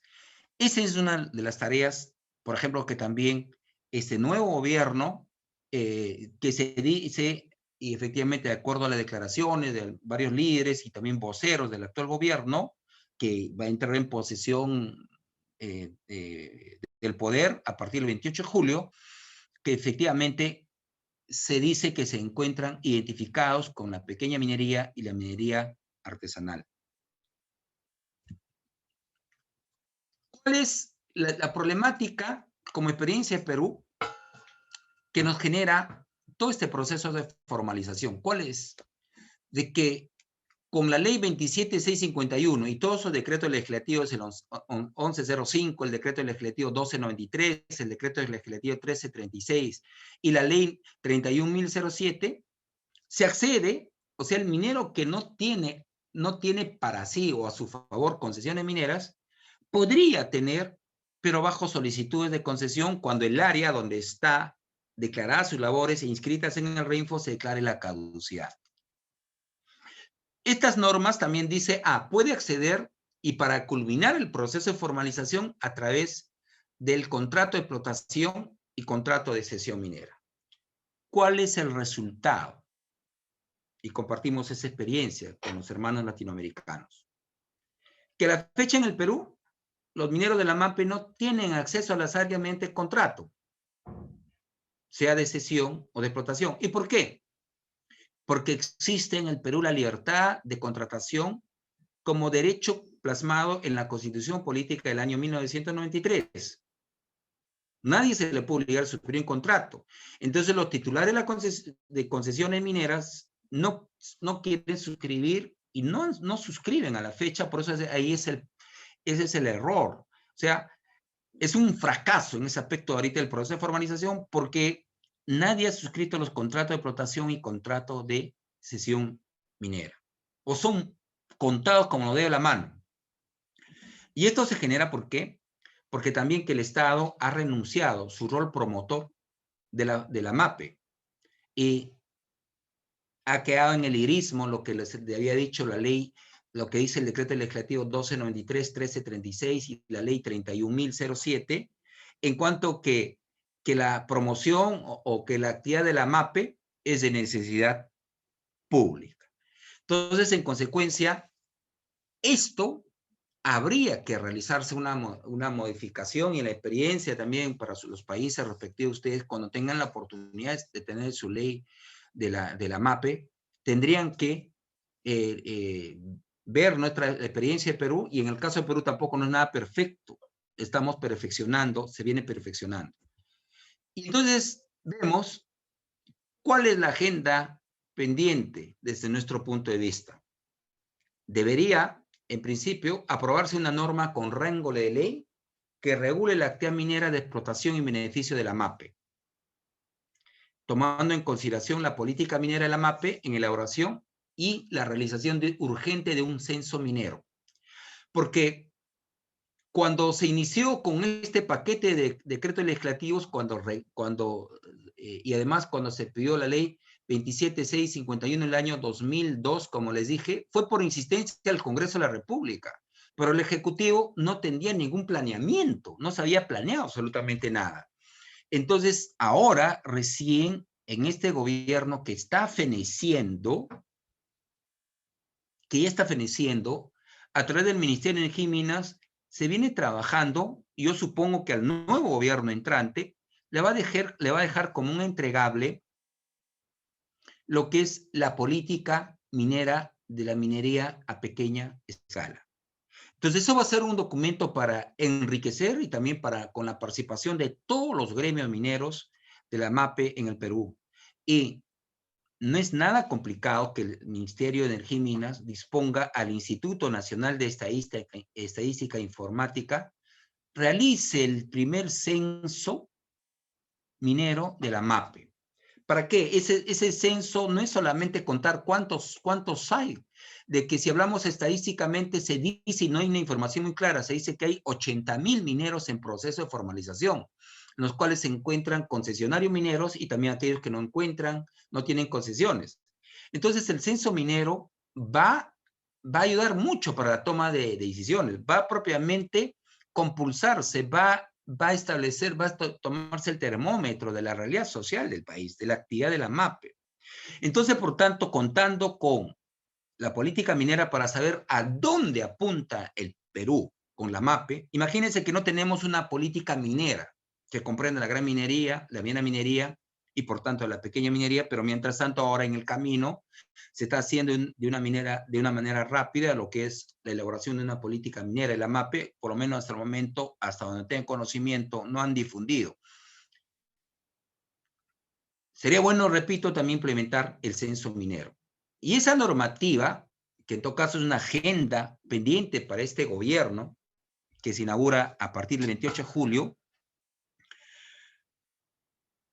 debería definir el acceso a áreas restringidas por solicitud de concesión minera, otorgando el derecho de preferencia. Es decir, el minero que está trabajando, tiene su REINFO, tiene inscripción en el REINFO, y cuando se extingue el derecho, debería tener el derecho de preferencia. ¿Para qué? Para solicitar vía solicitud de concesión, o sea, vía un petitorio minero. Debería otorgársele el derecho de preferencia. Y en el tiempo debería fijarse eso. O sea, se extingue un minero que está en proceso de formalización, se extingue la concesión con la cual se inscribió, debería tener la preferencia por un tiempo determinado para formular el petitorio minero. Luego, acá hay un aspecto en común también con Ecuador y también con Bolivia. No deberíamos tener los temores. Fíjense qué bonita la experiencia ecuatoriana.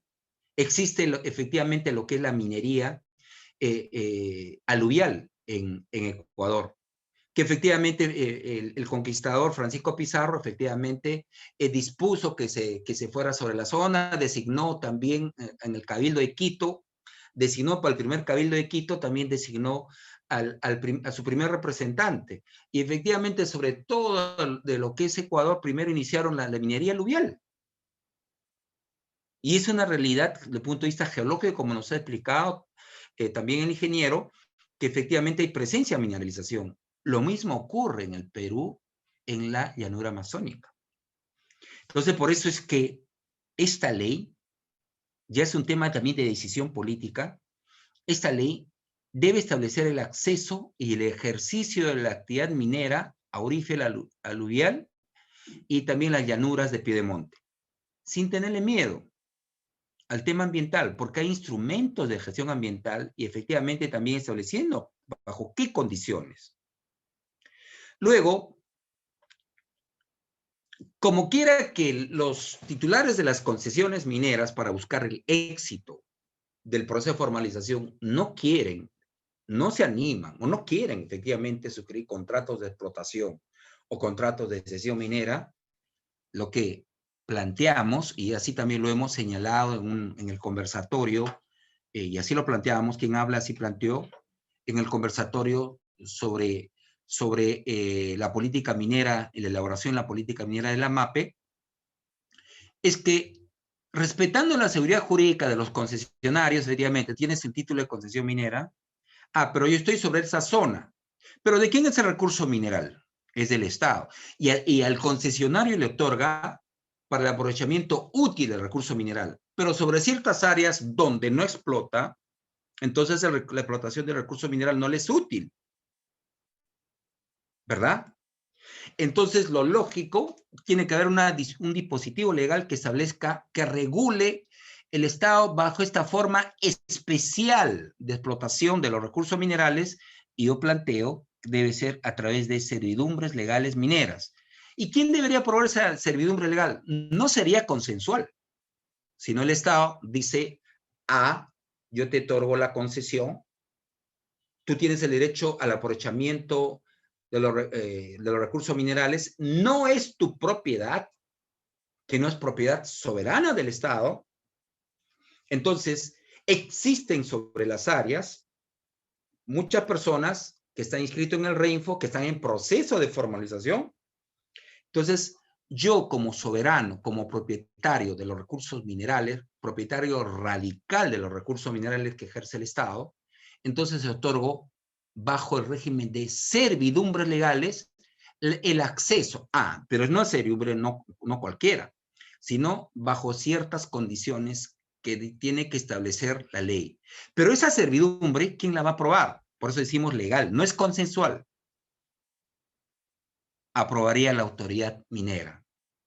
¿Y cuál es la explicación? ¿En qué radica la explicación? Por el carácter necesidad pública del proceso de formalización. Por el carácter de necesidad pública de la actividad de la MAPE. Entonces, estas son la agenda pendiente. Definitivamente acá debería haber una decisión política que implemente estas propuestas, que efectivamente puede ir desarrollándose a lo largo de del próximo gobierno. Pero es una agenda pendiente. Muchas gracias por vuestra atención y quedo a las preguntas que tengan a bien formularnos. Gracias, doctor. Ha sido muy explicativo. El problema que tenemos no lo venimos desde que se dio la ley 27651 sobre el tema de los contratos que no han podido firmar muchos compañeros que están en denuncio de terceros. Y usted ha dado una salida a la servidumbre legal que podría dar la oportunidad para que puedan seguir trabajando, pero también el otro problema que hay en este momento es que muchas concesiones han caducado y dentro de estas concesiones están los compañeros trabajando. ¿Qué va a pasar con ellos? Usted sabe bien, usted ha trabajado en el INGEMET, sabe que las concesiones caducas salen de libre enunciabilidad y la pueden denunciar cualquiera. Y si el minero no está en la capacidad, no puede pagar o ir a hacer el denuncio y se encuentra con una gran empresa ahí que va a poder pagar a la hora del remate, ¿qué va a pasar? El minero va a seguir en la misma condición. Entonces tampoco no se está regulando el tema de las concesiones que caducan y donde hay mineros artesanales trabajando. Ahora, el tema de la minería aluvial ya está designado, ya están las áreas designadas, están coordenadas con todo para que estas áreas se pueda trabajar minería aluvial. El tema está de que dentro de la 1100, el 1099 y la 1100, agarraron y dijeron solamente no se puede trabajar dentro de los ríos, cochas, lagunas. Y es increíble porque usted sabe bien que los ríos va a arrastrar las arenas auríferas, las va a arrastrar a los otros países. Y al lado tenemos Bolivia y lo tenemos Brasil. Entonces las arenas auríferas no van a quedarse aquí, no se van a quedar, el río las va a arrastrar y las va a llevar a otro país. Donde sí, en Bolivia sí pueden explotar, en Brasil sí pueden explotar. ¿Por qué no se puede explotar aquí? Dando las condiciones necesarias, regulando para que puedan trabajar, sí se puede hacer. ¿Cómo los otros países lo hacen? Ecuador lo hace, en Bolivia lo hace, Colombia, Brasil lo hace, y ¿por qué no lo hacen en el Perú? Yo no sé por qué lo restringieron. Hubo un estudio que hicieron de que dentro de los ríos, que las dragas iban que los peces ya no iban a desovar y que a casi todos los ríos hay áreas designadas ya. Entonces creo que hay varias cosas que hay que aclarar. El tema no está cerrado. El otro tema que también está vigente es la minería, la tenemos desde que hemos estado aquí en la tierra. Nunca se ha acabado la minería y nosotros le hemos agarrado, le hemos reactivado de la noche a la mañana, se desapareció y otra vez los mineros artesanales la han activado hace 2 años o hace 10 años. No, siempre ha habido minería artesanal y seguirá existiendo. ¿Y por qué nos ponen límites? ¿Por qué ponen en los diferentes países están poniendo límites? No, hasta tal fecha, hasta ahí nomás te puedes. Creo que esto tampoco no tiene un asidero legal, ni técnico, ni legal para decir que hasta el 21, hasta el 31 de diciembre, hasta ahí nomás puedes hacer minería artesanal. De ahí para adelante solamente van a ser los que se inscribieron, los que tienen el REINFO inscrito, tienen IGAFON aprobado, tienen CIRA, tienen todo, ellos van a seguir trabajando. Y el resto, El día que se nos acabe la beta, ya sabemos bien que la minería artesanal, los que hacemos minería artesanal, no estamos compitiendo con la gran minería, estamos haciendo betas chiquitas de un dedo, medio dedo, de 2 dedos, de 3 dedos. Y eso, la gran minería no lo va a trabajar nunca. Entonces, esa minería la estamos haciendo nosotros. ¿Y cómo nos van a decir que al 31 de diciembre de este año, los que no se inscribieron, se acabó la minería para ustedes, ya no pueden seguir trabajando? ¿A dónde vamos a ir? Y lo dije temprano, los países latinoamericanos no somos países desarrollados como es Estados Unidos, China y los países europeos, que sí pueden ellos sostenerse por su industria que están industrializados, mientras que nosotros vivimos de las materias primas básicas. Entonces, y uno de estos es el oro. Y el cobre ahora, que también adentró la minería artesanal, también estamos trabajando todo lo que es canteras, minería de canteras, los pequeños areneros que sacan en los ríos arena, los que están sacando piedras, cascajos, a ellos se les va a limitar. La industria de la construcción se va a paralizar. No se paraliza. ¿Por qué se tiene que limitar? Esto nos está creando un problema, porque al 31 de diciembre del 21 se acaba todo, dice, ya está ahí, y los que no están, no se inscribieron, no sacaron, chao, para afuera, no van a seguir trabajando. ¿Qué? ¿Vamos a ser ilegales? Y si se me acabó la beta, ¿a dónde voy a ir? Entonces creo que aquí hay un conjunto de cosas que tenemos que responder. Yo voy a hacer unas preguntas que hay para la ingeniera Ilse Beltrán. El señor Beraldo Mía dice, ¿qué facilidades dio a las mineras cooperativas el gobierno de Bolivia? Señorita Sí, bueno, Ilse Beltrán, gracias. por favor, me podía, el ingeniero, el señor Meraldo Mía dice, ¿qué facilidades dio a las mineras cooperativas el gobierno de Bolivia? Sí, gracias. Les respondo. Sí, justamente un hecho desde ya que resalta es de que las cooperativas tienen su propia ley de cooperativas, ¿no? Es decir, de que, por ejemplo, antes las cooperativas estaban dentro de lo que era el Código de Comercio Común, como cualquier empresa privada, ¿no? Unipersonal, SA, Sociedad Anónima. Pero las cooperativas ahora salen de la regulación del Código de Comercio y se constituyen en organizaciones que tienen su propia ley, y su propia ley les da un carácter social, ¿no? Entonces ese es un elemento. Y por este carácter social que tienen las cooperativas mineras, pues sí han accedido a varios beneficios. Por ejemplo, todas las empresas del sector minero privadas y estatales pagan la alícuota adicional al IUE, que significaría que es como una renta minera, ¿no? Por ejemplo, tiene el Perú, el impuesto a las utilidades, que en el caso de Bolivia es 25%, pero deben pagar un impuesto adicional del 12.5%, ¿no? Todas las empresas por las utilidades ganadas. Pero las cooperativas están exentas, por ejemplo, de este impuesto, ¿no?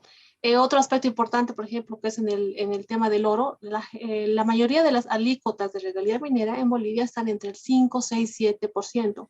Plomo, plata, sí pagan eso. Pero en el caso del oro se ha generado una alícuota de oro marginal, que es básicamente el que está operado por la minería artesanal y de pequeña escala, que paga el 2.5%. ¿No? Eso es un beneficio, digamos, para el sector cooperativo, pero también hay un análisis del otro lado que afecta a los ingresos del Estado, porque se está pagando menos regalía de un mineral que tiene alto valor, ¿no? Entonces sí hay estos beneficios, y en general en varias regulaciones que se están sacando sobre la ley minera, hay varias flexibilizaciones que se están haciendo a las cooperativas porque tienen este carácter social. Muchas gracias, señorita.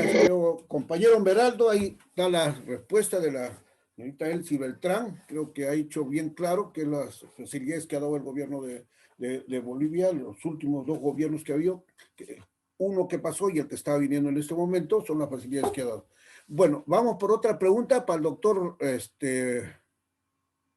Valdeón. Dice, el señor Salazar dice, ¿la inscripción en el registro de formación debe abrirse cada cierto tiempo o debería estar abierto de forma permanente para aquellos sujetos que sí cuenten con concesión minera y que sí puedan formalizar, toda vez que no dependan del titular de la concesión minera? A ver, doctor Valdeón, ¿qué nos responde? Para el doctor Valdeón para el doctor Valdeón. Doctor Valdeón. Sí, ¿me escucha claramente, Manuel? Sí, sí, le escucho, doctor. Muchas gracias. Una pregunta muy interesante. El tema es lo siguiente. Aquí hay una edición o sea, del arte de lo posible, que es definido básicamente lo que es la política. Entonces, la realidad actual es la siguiente. Al 31 de diciembre de este año, coincido contigo, Manuel, va a ser imposible que la autoridad minera de los gobiernos regionales culminen con la evaluación o el análisis o las aprobaciones de los instrumentos de gestión ambiental correctivos y preventivos. Y que continúe también con los otros requisitos para tener lo que es el inicio o el reinicio. Uno de los temas es el acceso a la concesión. Entonces, viendo esa realidad, de mi punto de vista, yo me atrevo a decir de que este proceso de formalización, por lo menos con los que están inscritos, debería continuar. O sea, ampliarse el plazo para culminar ese proceso de formalización, por lo menos de esta gran etapa iniciada efectivamente del año 2012, con 2012 hacia adelante. La pregunta es la otra también del doctor Salazar, es, ¿debería continuarse con las inscripciones? Es que lo que pasa es que si continuamos con las inscripciones de los que no tienen concesiones, vamos a continuar multiplicando los problemas y no vamos a encontrar ningún ápice de solución. Entonces, un momentito, bloqueemos un momento y después se verá lo que es si se abre nuevamente las solicitudes de inscripción al RINF. Pero repito, eso es un tema evidentemente político de decisiones. Nosotros podríamos recomendar, por ejemplo, que en el tiempo, y coincide en la pregunta que realiza el doctor Salazar, distinto es el caso de los hermanos mineros de Madre de Dios. Es el único departamento, quienes trabajan son los que están en proceso de formalización y además son concesionarios. Y en la zona sur del Perú no tienen concesiones, pero están inscritos en el REINFO. Para aquellos casos que tienen concesiones, yo pienso que teniendo la concesión, que es un gran pilar para el inicio del proceso de formalización, pues debería estudiarse la posibilidad de ampliar las inscripciones para los REINFOS, cosa que teniendo la concesión es fundamental. Y además otra cosa también para la experiencia, para compartir la experiencia peruana con los amigos, con otros amigos y colegas latinoamericanos.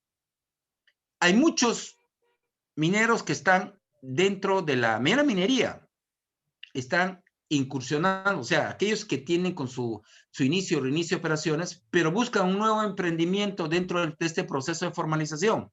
¿Y saben por qué? Porque es suficiente que esté inscrita en el REINFO e inmediatamente pueden realizar la actividad minera sin tener concesión o estando en negociaciones el área de la concesión y sin tener aprobada necesariamente el instrumento de gestión ambiental, que en el Perú se denomina el IGAFON, Instrumento de Gestión Ambiental para la Formalización Minera, que es correctivo para continuar las operaciones, o sea, para adecuarse a las normativas ambientales, y el preventivo, como sabemos, es para los nuevos proyectos que existen sobre el área, sobre las labores, si se van a ampliar. Entonces, en conclusión, para mí, debería ampliarse efectivamente, pero el proceso de formalización sin inscripción, o sea, después del 31 de diciembre, pienso que debería ampliarse el proceso de formalización con los inscritos.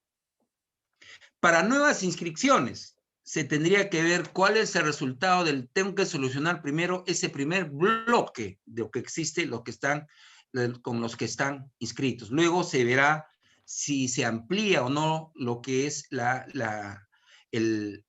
incorporar al REINFO a nuevas personas. Esa es mi respuesta. Muchas gracias, doctor. Ha sido bien ilustrativo su exposición y creo que vamos a seguir en esto. Creo que el tema de minería artesanal aquí en el Perú recién va a comenzar con el nuevo gobierno nuevamente, porque ya usted sabe que en el 31 de julio venció la presentación del IGAFON y del IGAFON. Las personas que no han presentado IGAFON han sido suspendidas, no pueden vender ni trabajar, y también en este momento hasta el 31 de agosto tienen para presentar su producción del primer semestre. No lo hacen, también van a ser suspendidos. Entonces, Ojalá que el nuevo gobierno entienda, y como usted ha dicho, se está haciendo en la política nacional de la pequeña minería y minería artesanal. Ojalá que el nuevo gobierno tome todo lo que está escrito en esta política nacional, y creo que también se está recogiendo de los diferentes compañeros mineros qué necesidades y cuál es la problemática que hay. Y un tema, como hemos hablado, han dicho la señora de Bolivia y ha dicho los de Ecuador, el tema de la comercialización del oro. ¿Por qué se está yendo a los diferentes países? ¿Por qué no soluciona? Arrancamos por ahí. ¿Cuál es el tema? ¿Por qué no podemos vender tranquilamente? ¿Por qué no podemos exportar el minero tranquilamente, habiendo las empresas suizas que compran oro a todos? Y el tema aquí está de que no nos solucionan, no nos dan las facilidades o la simplificación para que pueda el pequeño minero exportar tranquilamente y no esté yendo el oro de país en país. Si las condiciones están mejores acá, se viene de Bolivia para acá y de Ecuador acá y por acá sale. Y cuando las condiciones están difíciles acá, se va a Bolivia y por allá sale. Entonces, agarran los países, estamos trasladando para acá, para allá el oro, y en vez de que se quede en cada país y dé la facilidad para que pueda trabajar tranquilamente y pueda desarrollar, esto no lo dan las autoridades. Ojalá que el nuevo gobierno dé, y con esta política nacional que se va a implementar, el nuevo gobierno lo asuma, y creo que por ahí comience a trabajar para que podamos trabajar tranquilamente, y que este acuerdo entre los países también incluya el trabajo de los países, el tema de la minería en pequeña escala. Sabemos bien que hay un convenio, que es el de Icazú, que ya Bolivia lo ha firmado, Colombia también está en pleno firmar, Ecuador lo ha firmado, Perú no lo ha firmado por el tema el tema que había aquí, que la discusión cómo iba a ser, hasta la fecha no se ha firmado, pero en cualquier momento puede ser firmado y también va a ser intervenido. Y creo que los que más van a ser perjudicados van a ser los compañeros que están trabajando en la Amazonía por el tema del cambio climático, que están desforestando, pero así se puede trabajar en buenas condiciones, se puede recuperar, como usted lo ha dicho. Entonces creo que aquí lo que tenemos que hacer es juntarnos todos los países que estamos trabajando minería artesanal, y creo trabajar con nuestros gobiernos para mejorar las condiciones y que esta minería artesanal sea sostenible y que dé trabajo a todos los compañeros. Y también tenemos que incluir aquí a las compañeras trabajadoras que son las seleccionadoras mineras, que no los he escuchado aquí a cada uno, pero ellas también deben estar incluidas. Las jancheras en Ecuador, en Colombia, aquí son las seleccionadas de mineral, también hay en Bolivia las payaqueras, que también trabajan en los desmontes, y ellas no están incluidas en el proceso de formalización. Les han dicho inscríbete y ahí las han dejado abandonadas. Y creo que ellas también deben estar incluidas, porque la equidad de género es para todos, el trabajo es para todos y todos debemos beneficiar. Creo que ha sido una experiencia muy activa este foro. Yo quiero agradecer al ingeniero Edgar Pillajo por su exposición, a la señorita Elsie Beltrán de Bolivia, al doctor Valdión, que lo conocemos mucho tiempo, y agradecerle por su exposición, y a cada uno de los que han participado. El próximo foro, que lo vamos a hacer en el mes de agosto, a mediados vamos a incluir a las compañeras mineras, vamos a trabajar con ellas. Creo que este foro debe ser para ellas, porque ellas también trabajan con nosotros en diferentes maneras. También hay compañeras que son empresarias, hay las payaqueras, las compañeras que nos atienden, que nos dan servicios en los centros mineros, y creo que para ellas también vamos a trabajar y vamos a incluirlas, y que el próximo foro sea para ellas, para que ellas expliquen también cómo están trabajando y en qué condiciones. Yo creo agradecerles a cada uno de ustedes por su participación, y si tienen algunas preguntas las pueden hacer llegar a nuestro correo, y nosotros las haremos llegar a cada uno de los expositores para que las puedan responder, y les responderemos. Gracias a todos y hasta la próxima.